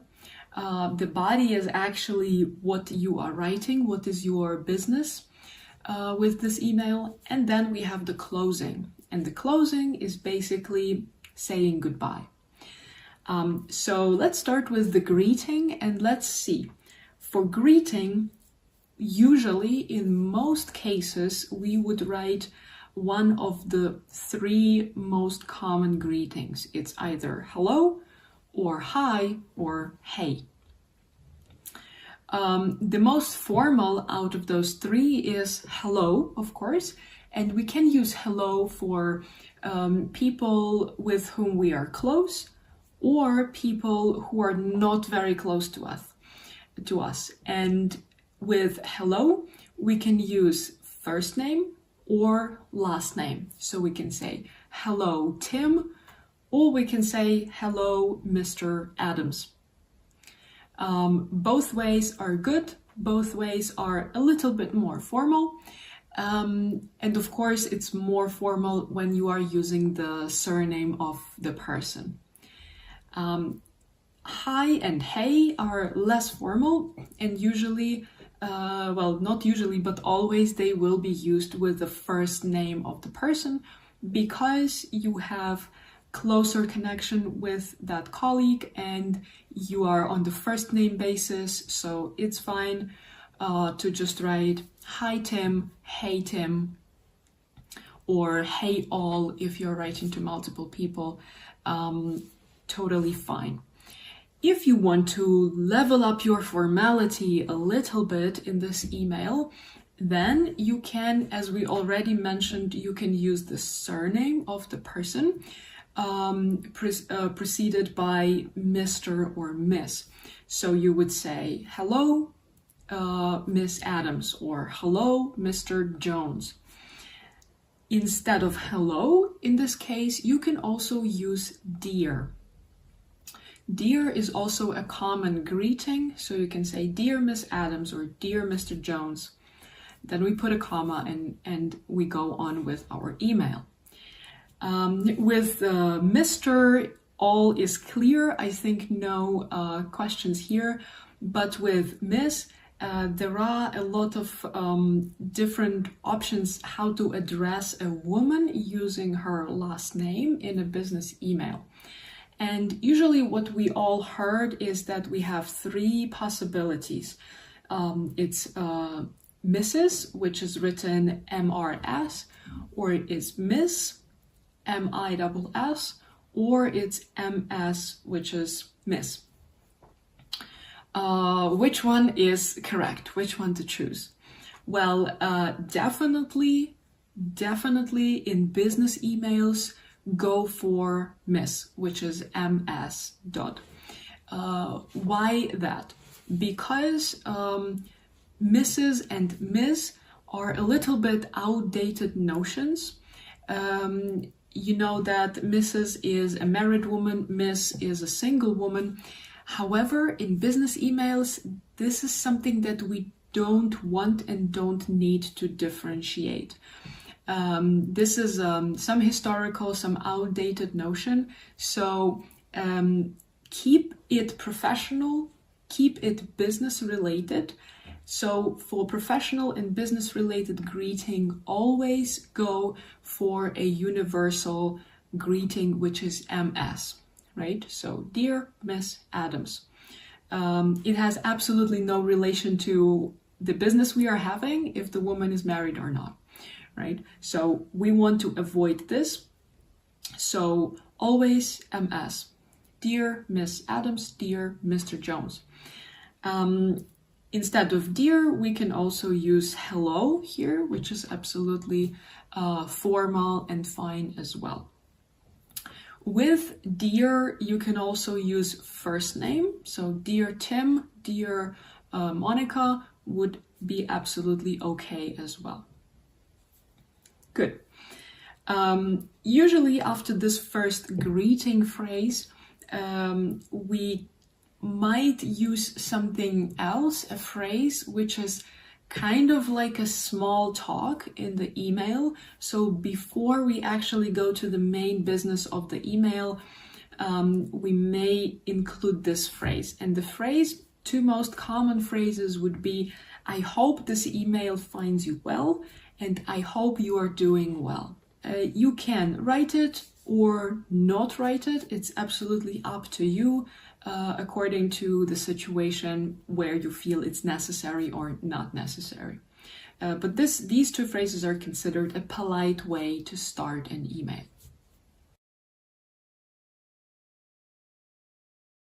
Now let's look at the body of the email. Within the body of the email, there can be multiple possible scenarios depending on what is the topic of your email, why you are actually writing to somebody. So the first possible scenario could be new topic. You're writing to somebody with a new topic. In this case, here are a couple of examples how to start such an email, such a body of the email. I am writing in connection with. I am reaching out regarding. This is to inform you that. Just to let you know. Okay, so for example, you can take I'm reaching out regarding, and then you mention what is actually your topic. For example, I am reaching regarding the solution you presented at a conference last month. Or this is to inform you that, and then you want to just give some information to the person. This is to inform you that we have a new managing director. Okay.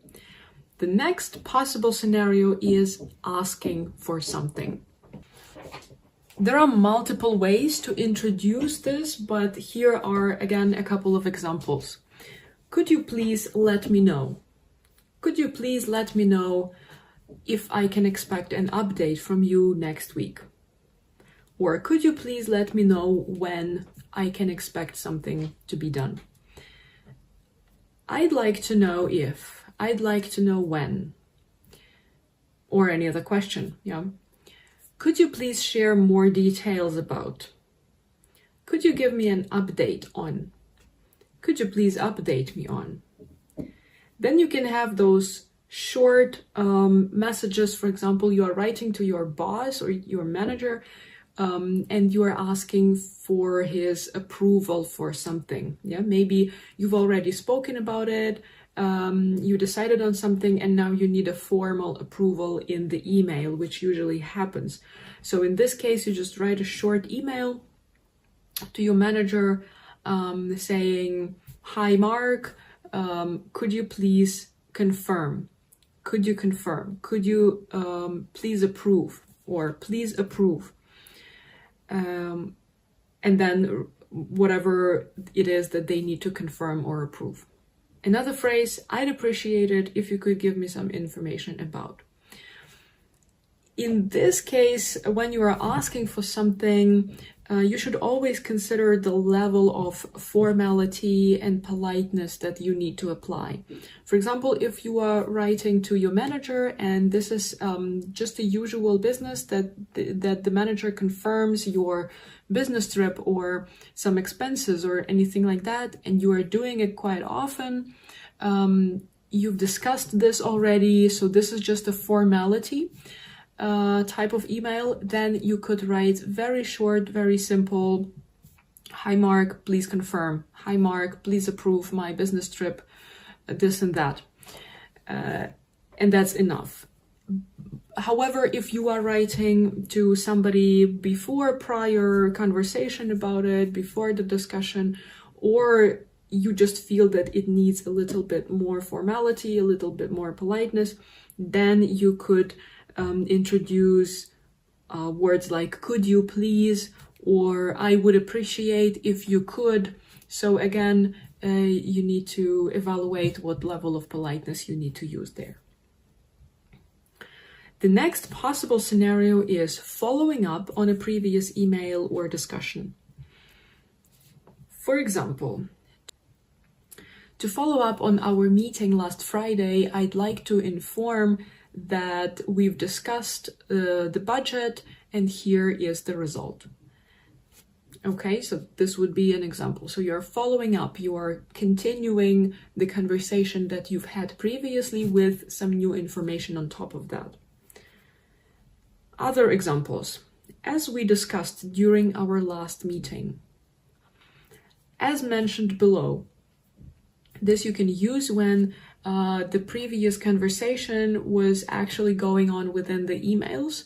Somebody was writing to you and then you write back to them and then again. So you already have a thread of emails, a conversation thread in your mailbox, and then after some time you are coming back to this conversation thread and you are adding something on top and you are following up on a previous email. So you can say then in this case, as mentioned below, or as mentioned in my previous email.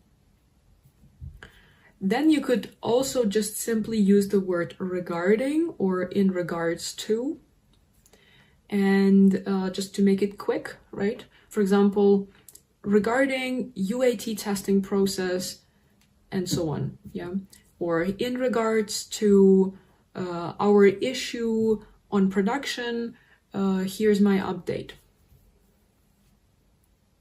On the topic of that we started at our last weekly meeting, I'd like to add that.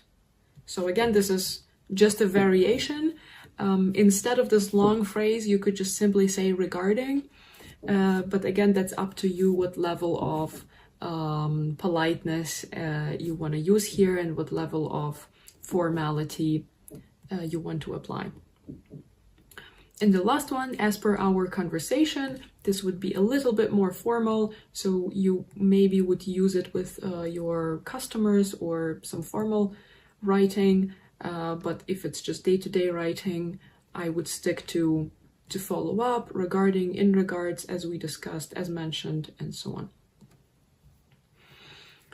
The next possible scenario for the body of the email is reacting to previous email. And here I mean that when you've already received an email from somebody, for example, you were asking about an update, then you got an email back with an update, and then you are writing back to this person. So here it might be really nice and great to react to the previous email. And the reaction phrases could be like this. Thank you for getting back to me. Thanks for your prompt reply. In case that the person was really quick in replying to you, you can use this. Thank you for your prompt reply, or thank you for your quick reply. Thanks for the information. Thanks for the update. Thanks for the heads up. Thanks for taking time to look into this. This is also a nice one if you know that a person had to invest some extra effort into solving your request, right? Then you might also thank them for this, and it's actually looking really nice in the email, shows your politeness, shows your professionalism. So these are some good, nice phrases. And the last scenario that we can mention here is apologizing. Sometimes we are late with our response. Sometimes there was some kind of a misunderstanding or whatever else. And in this case, we might need to also apologize. So apologies for a late reply, just as simple as that. Apologies for a delay. Then you can, of course, use, if it's less formal, you can use sorry for whatever it is, and thank you for understanding, thank you for your patience. Usually it's better to avoid apologizing, but that also means that you need to promptly reply to your emails. You need to take care of your emails really in a good, organized way. So sometimes it happens that we need to apologize and we need to thank people for their understanding, for their patience, waiting for some answers and things like that. So these, I would say, are the most common scenarios that we encounter with the emails, and you can take and practice on those phrases and take them in your daily routine and use them.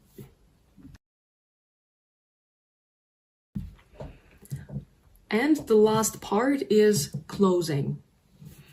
Closing can be longer or shorter depending on the level of formality that you need in your email. Let's look at a few examples. For example, if you are explaining something in your email, so you have there quite a lot of text and maybe you have some requests or some tasks for somebody. It means that there might be questions, something might not be clear. So including one of these phrases at the end of your email will basically give your reader a permission to get back to you, to ask more questions, to clarify whatever they need. So it's nice to include one of these phrases in such cases. For example, feel free to contact me if you need more information. Feel free to schedule a meeting on this topic if you'd like to discuss this further. Don't hesitate to reach out to me on Teams or on Slack or somewhere else. The next scenario is you don't have an immediate answer to the email that you've received. So you want to let the person know that you're working on it, and you will write back to them as soon as you can. So for that, you can use phrases like this. I'll get back to you, just simply as it is. Or I'll get back to you once I know more. You can also say when you want to get back to that person, okay? If you know the date, if you know an approximate timing, you can say, I'll get back to you next week by Wednesday. Or I'll get back to you after I discuss this with my manager. Okay, so these are all possible variants. Or I'll keep you updated. I'll keep you informed. Please keep me updated. Please keep me informed in case you want to ask the person to give you some information. Okay, and a standard phrase that we use in the emails in the closing part is wishing the person you're writing to a nice day or week or weekend. Or if the holidays are coming, for example, if you are writing some business emails before Christmas, it's also nice to include some kind of a wish for like happy Christmas or Merry Christmas, things like this. So standard, have a nice day, have a lovely day, have a great weekend.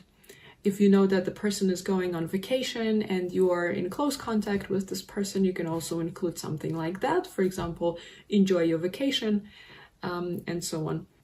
With the holidays, of course, you need to be mindful of the different cultures, religions, and the origins of the people you are communicating with. Not everybody is celebrating the same holidays as you do, so this is something you need to keep in mind. And the very last piece of the closing of the email is signing off with your name. And usually before that, we include one of the phrases from this list. Best regards, kind regards. You can just say regards. You can just say best. Usually this is in a more informal situation, so you can, if you're writing to your colleague, so you can just simply very short and brief say best Tim, right? Or thanks Olga. In a more formal situations, you would rather use best regards or kind regards. And if you are completely on an informal side of the email, you may use something like cheers, see you later, take care. And then on the next line, you would sign off with your name. So that's it for closing, and that's it for the structure of the email. Please practice in the quizzes, and the next topic coming is the punctuation. See you there. Okay, let's talk about punctuation. In order to write a good business email, we need to use our commas correctly. We need to punctuate properly. Not only does it make you look intelligent and professional, but it also helps your email to be more readable and more understandable. And that's what we want, right? So the most common punctuation mark is a comma. Generally speaking, a comma is used to insert a pause in the sentence. And this pause can be used for different reasons. We may want to have a pause because we enumerate things, or because we want to separate two ideas in the sentence, or because we want to insert some additional information, and so on. So let's look at a couple of examples, a couple of scenarios where we need to use commas in email related writing. So the first situation like that is commas for direct address. A direct address should be set off by commas. To set off means to insert a comma on both sides of this direct address. And a direct address is when we are using somebody's name. For example, when we write our greeting in the email, we say, "Hello, Mark." Okay, in this case, hello is a greeting and Mark is a direct address. So we're directly addressing this person. And the rule says, as we already mentioned, that a direct address is set off by commas on both sides. So we say, "Hi, Mark." "Hi, Mark, I have an update for you." "Hey guys, are you ready to start the meeting?" "Good morning, Miss Adams." "Welcome to our team, Mike." "Welcome, Mike." "Thank you, Monica." Okay, all of these sentences have a direct address and it should be set off by commas. The examples are not only email related, but actually also related to chat or messages that we exchange with the colleagues. All right, so that of course is valid for all of the situations where we are writing. So when we say, "Hello, Mr. Adams," we write "Hello, comma, Mr. Adams, comma." This rule does not apply to the word "dear." Sometimes we use it for greetings and we say, "Dear Mr. Adams," or "Dear Mark," or "Dear friends." In this case, we don't put a comma between "dear" and the name or the surname. Why is that? This is happening because "dear" is actually not a greeting, so we don't need to separate it.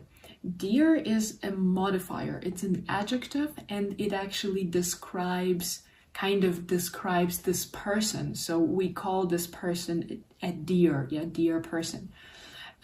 So you can say, "I am writing to dear Mark," right? In the sentence, you can feel that "dear" is actually an adjective, is not a greeting.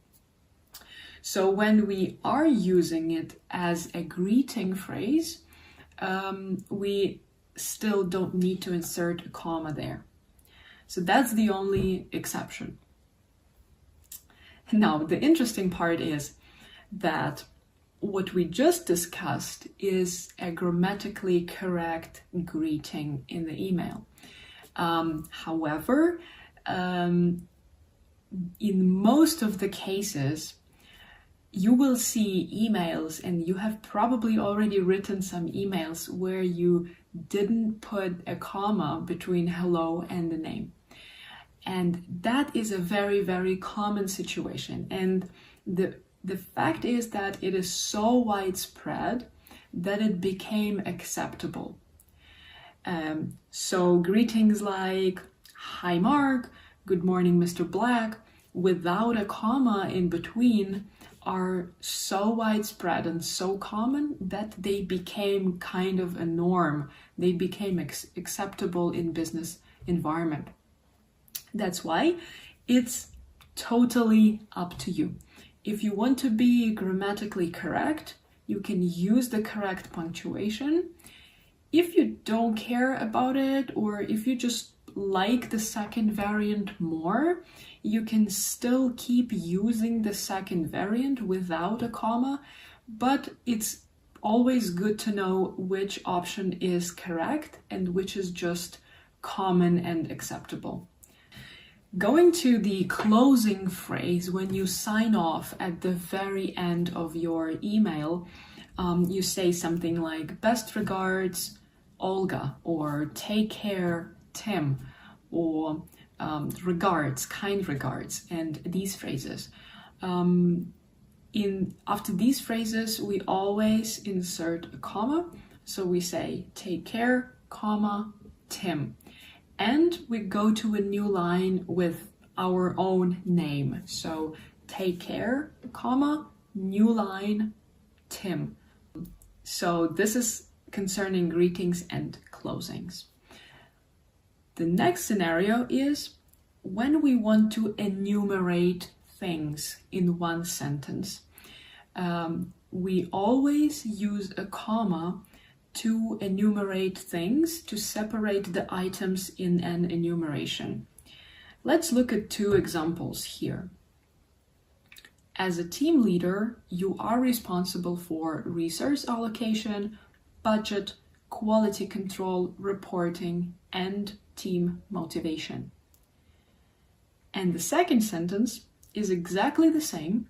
However, in the second sentence, we don't insert a comma before and. What's the deal? The comma before and is optional. You definitely need to separate all of the items when they are not connected with and.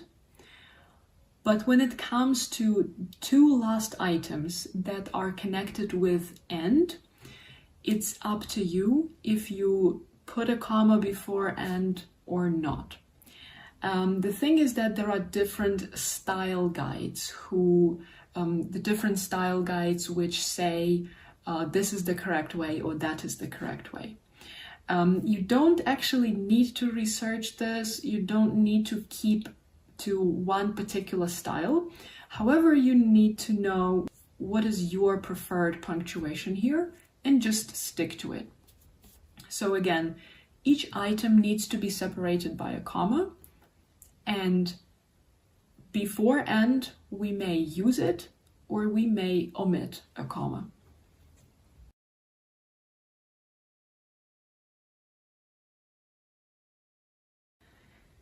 The next big topic is comma for inserting additional information. This is an interesting topic. The rule states that we separate additional information by commas on both sides when this information is not essential to the sentence. Now that's interesting.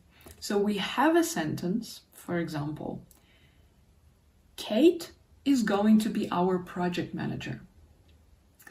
And now we think, oh, maybe I can include more information about Kate into the sentence. So I say, Kate, who is a cyclist, is going to be our project manager. The included part, the additional part, who is a cyclist, is an additional non-essential information. So in this case, it's called a non-restrictive clause. This part is a non-restrictive clause. And the rule is, when we have a non-restrictive clause, additional information, we need to separate this information by commas from the main sentence. Now the question is, how do we know if the information is actually not essential? And there is a nice trick. So the trick is you try to take this part of the sentence out of the sentence and see if the rest of it still makes sense. For example, if we again take it out and we say, Kate is going to be our project manager, the sentence is perfectly fine. So it means that who is a cyclist is additional info. So we need to separate it by commas.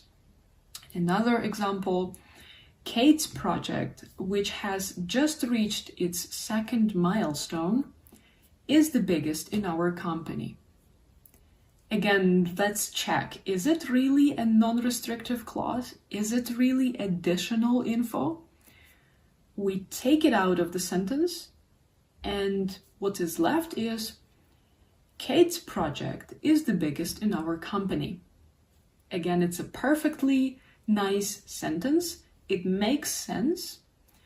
So it means that the information is additional and we put commas. On the other hand, when the information is essential, then we cannot just simply take it out. Then we are dealing with a restrictive clause. And a restrictive clause is not separated by commas. So basically, we don't use any commas for such cases. Let's look at the examples. The tool that we use to create designs is called Figma. Let's try to do the same trick here. So maybe we have a doubt that we use to create designs. Is it an additional info or is it essential to the sentence? Let's do the trick. Let's take it out of the sentence, and what is left is the tool is called Figma. Does it really make sense? No, it doesn't, because if we say the tool, it means that we are talking about a particular tool, a specific tool. So we need to have this context. What tool is it? Which tool exactly we are talking about? So it means that the tool that we use to create designs is not separable. It's the whole part that we really need to have there in order for the sentence to make sense. So this is a restrictive clause, and we don't use any commas here. Another example would be the man who established the current processes in our company was our CEO. Again, who established the current processes in the company? Is it additional info or is it the topic of the sentence? Is it the essential information? If we take it out, we have the man was our CEO. But again, what man? Which man are we talking about? The sentence on its own doesn't make sense like that. So it means, again, that this information is essential, which means no commas are used here. All right, another related rule is that, going back to the first example, when we had a non-restrictive clause, when we added the additional information, we separated this information by commas on both sides. The same thing we can do to separate this info is to use, instead of commas, to use a dash and a dash. So, for example, my colleagues, Project ABC team, are going to dinner on Thursday. And the same thing would be my colleagues dash Project ABC team dash are going to dinner on Thursday. So both of those punctuation marks are used or can be used to separate additional info, but the rule is that they need to be parallel. The same punctuation mark starts and the same finishes, so we use the same punctuation marks. It's either comma and comma or dash and dash. Don't mix them up, using comma first and then dash in the end, or vice versa. So all of these punctuation marks need to be parallel, the same.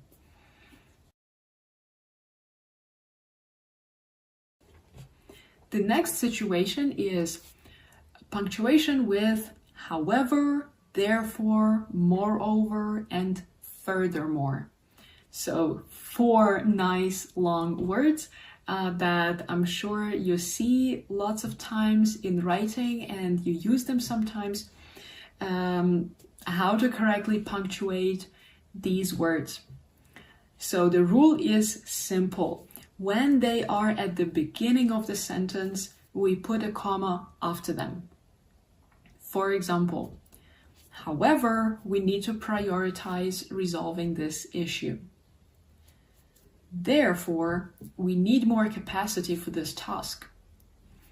Moreover, the company will hire 2 new front-end developers. Okay, that's easy. So we start with it, we put a comma after this word. Sometimes you want to connect 2 related sentences into one using one of those words, however, therefore, moreover, or furthermore. What do we do then? In this case, we still put a comma after this word, and the two sentences that were joined are separated by a semicolon. Let's look at the examples. The software testing team identified several bugs during the final phase of testing. Moreover, they did regression testing to ensure the stability of the release. The user interface received very positive feedback from beta testing, semicolon. Therefore, comma, the design team decided to implement similar elements across all platforms for a better user experience. So you see that the two big topics, two main ideas were separated by a semicolon, and the second topic was introduced with therefore or however, and we still put a comma after it. These sentences are actually quite big. Yeah, when you put two topics together, you put however in the middle, you create quite a big sentence. So it's always a good idea to avoid such long sentences and make them more readable. Separate them into two different sentences. So in this case, you don't need a semicolon. These would be two different sentences, and after however, therefore, moreover, you still put a comma. So instead of those long sentences that we had previously, we could say, the software testing team identified several bugs during the final phase of testing. We put a full stop. It's a nice sentence. It's not too long. It's readable. And then we start the next one. Moreover, they did regression testing to ensure the stability of the release. In this case, it's more visually pleasant, it's more readable, and you don't need to create a long sentence with complicated punctuation. The second example is the same. The user interface received very positive feedback from beta testers, full stop. Therefore, comma, the design team decided to implement similar designs across all platforms for a better user experience. Sometimes, that's another case, sometimes we want to use these words in order to emphasize something, because these words have some emotional context as well. So for this purpose, we set them off by commas as well. Even if they are in the middle of the sentence, we put a comma before and after it. Let's look at the examples. We identified a lot of risks in this project. I, therefore, included a larger time buffer. So here it's the emphasis. I want to highlight this. I want to make it a little bit more emotional. So I say, I, comma, therefore, comma, included a larger time buffer. Another example, we identified a lot of risks in this project. I think, however, that they are all low probability. I think, comma, however, comma, that they are all low probability. And the last scenario is punctuation in bulleted or numbered lists. In emails, we usually try to write briefly. We want to make them concise and clear, because if you just put like a block of text in the email, it's not separated, it's all together. It's really hard to read and understand. It's visually not pleasant, so nobody honestly wants to read such emails. And a numbered list or a bulleted list is actually a great way how to make an email more readable and more visually pleasant. So in a lot of cases, we actually use lists. How to correctly punctuate them.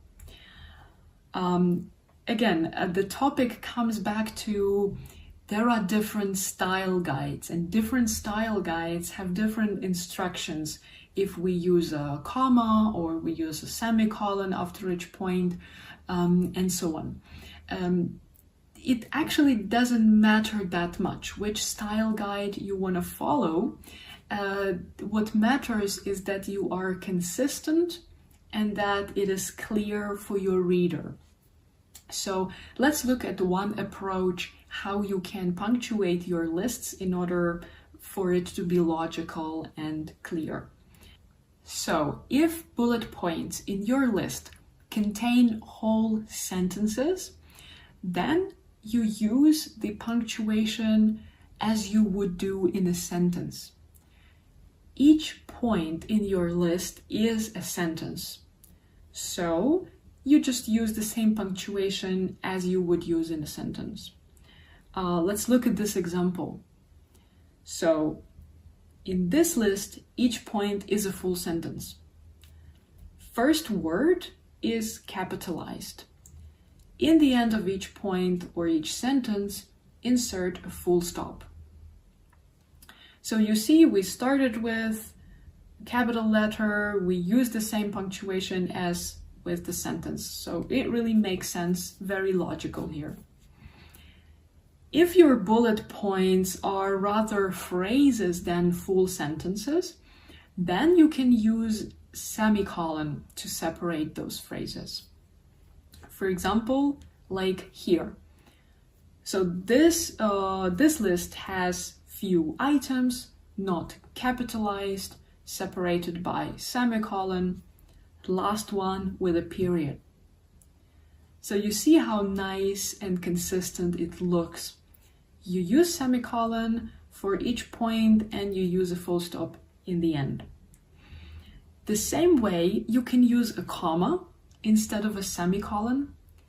And also in the same way you can use no punctuation. Like here. Here is my update. Implemented new feature, fixed import bug, done 2 code reviews, drank some coffee.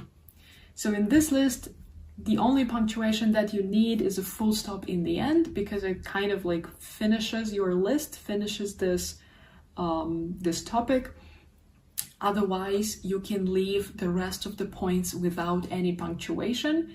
In this example, it looks nice, it looks clean, because the phrases are not too long and you see where the phrase starts and finishes. It doesn't create any confusion, totally fine. If your list items are only 1 word each, don't separate them with any punctuation marks, like here. Monitor, keyboard, headphones, charger. Again, the only punctuation is the last item has a full stop, otherwise nothing else is needed here. When you introduce a list, there are 2 options which punctuation to use. It's either a colon or no punctuation at all. The difference would be when your introductory sentence, like this one, you need to return the following items. If it introduces the list, you put a colon and then you start listing your items. You need to return the following items: laptop, monitor, keyboard, charger. However, when your introductory phrase, your introduction is one part of the sentence and your list items are the second part of the sentence, so the items continue the sentence that is the introduction, then you don't need to put a colon, you actually leave it without any punctuation marks. Because logically, it continues. The introduction continues to the list. Like in this example here. Before leaving, you need to return your laptop and charger, sign a handover protocol, leave your entrance card, say goodbye. Yeah, so it's the continuation of the same sentence. Before leaving, you need to return, you need to sign, you need to leave. In this case, no punctuation is needed after the introductory part. What is the most important here regarding bulleted and numbered lists is that you need to use consistent punctuation.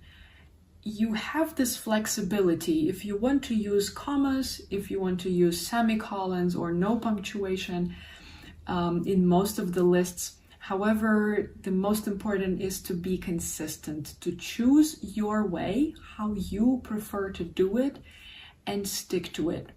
Avoid situations where you have a mixed approach in the same list or in the two lists that you have in the same email, because it actually creates a very messy and disorganized impression.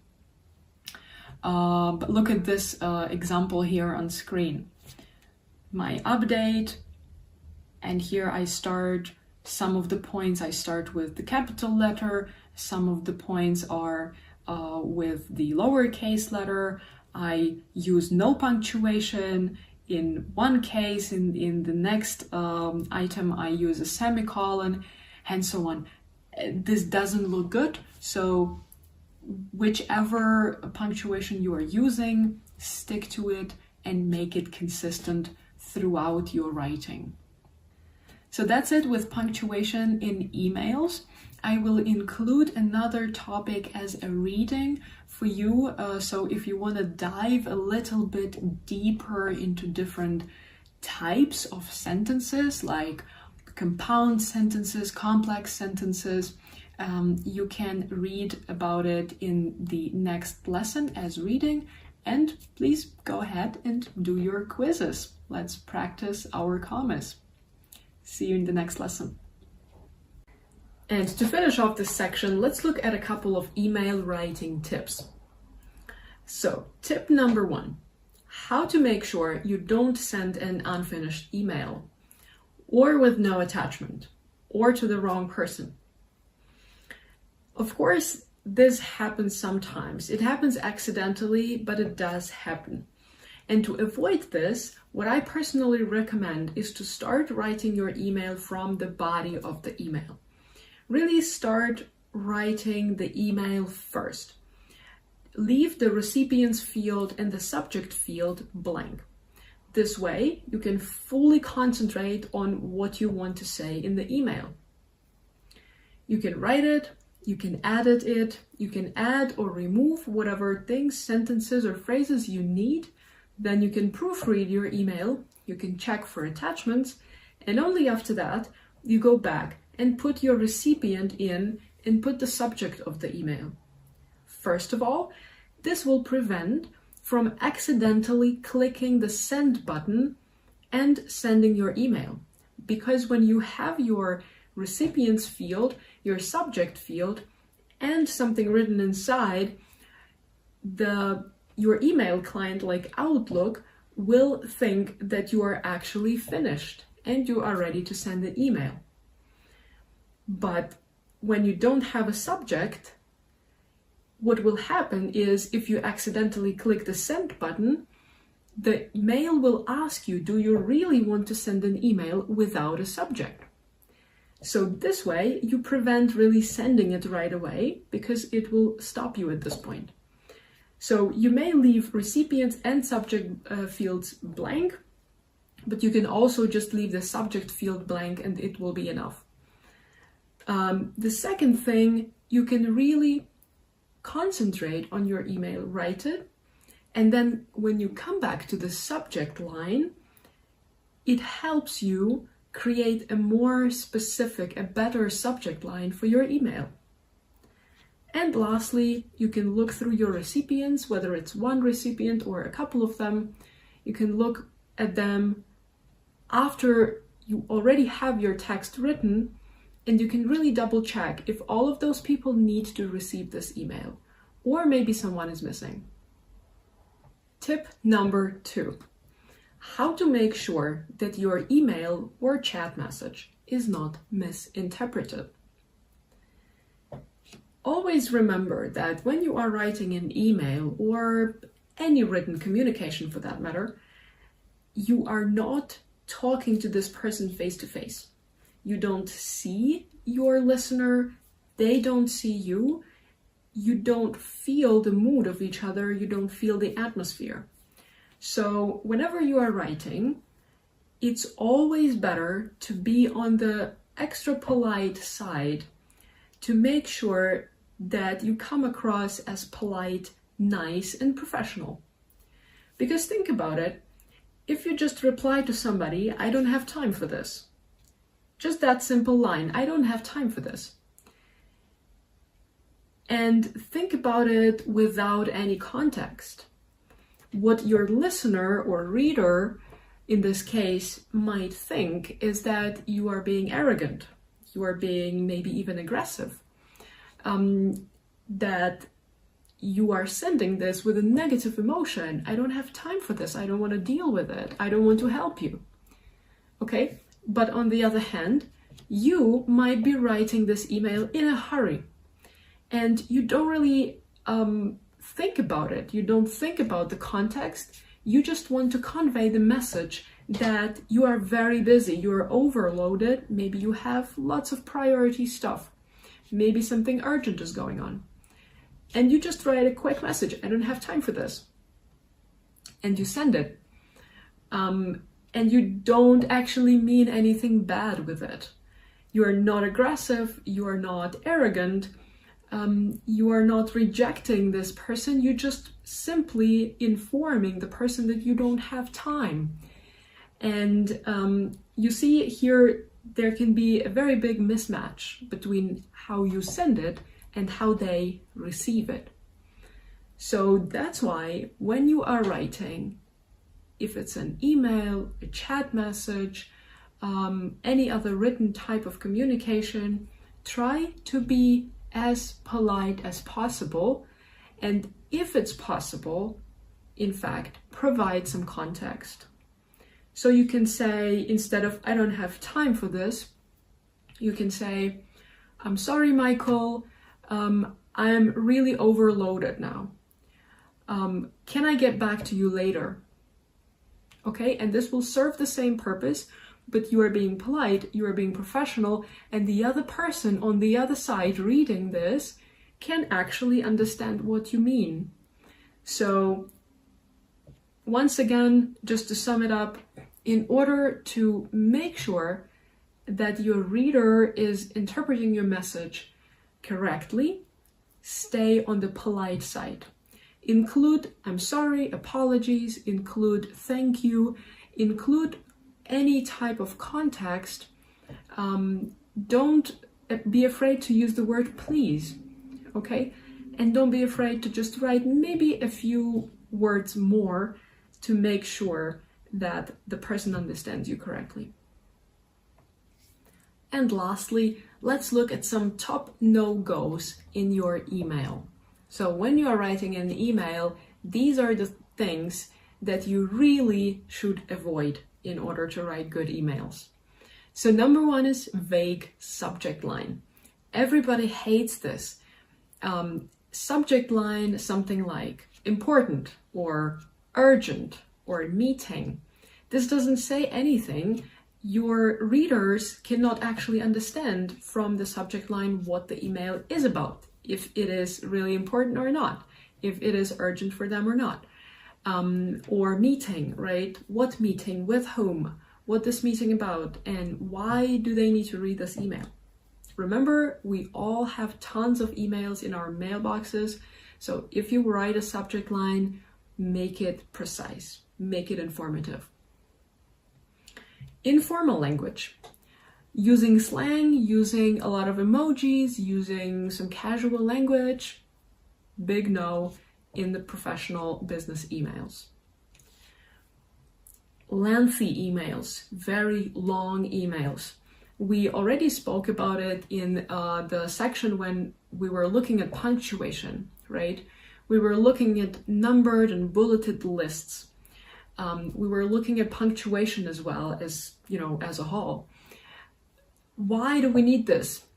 If we are writing an email, and if you know that the email is going to be long because there's a lot you need to say in there, please make sure that you cut your text into pieces, that you make paragraphs, that you make spaces between the paragraphs, and if there is a slight possibility of making a list that a person can quickly scan through and understand, go for it.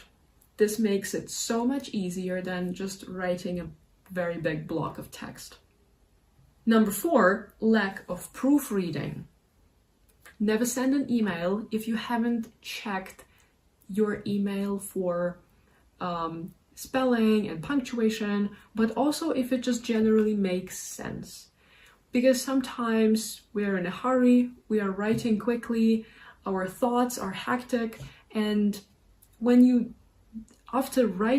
reading your email, when you are reading your sentences, maybe you will catch some mismatches and you can really correct them. And it will be so much better to do it before sending the email than sending it and confusing other people. Number 5, overuse of capital letters.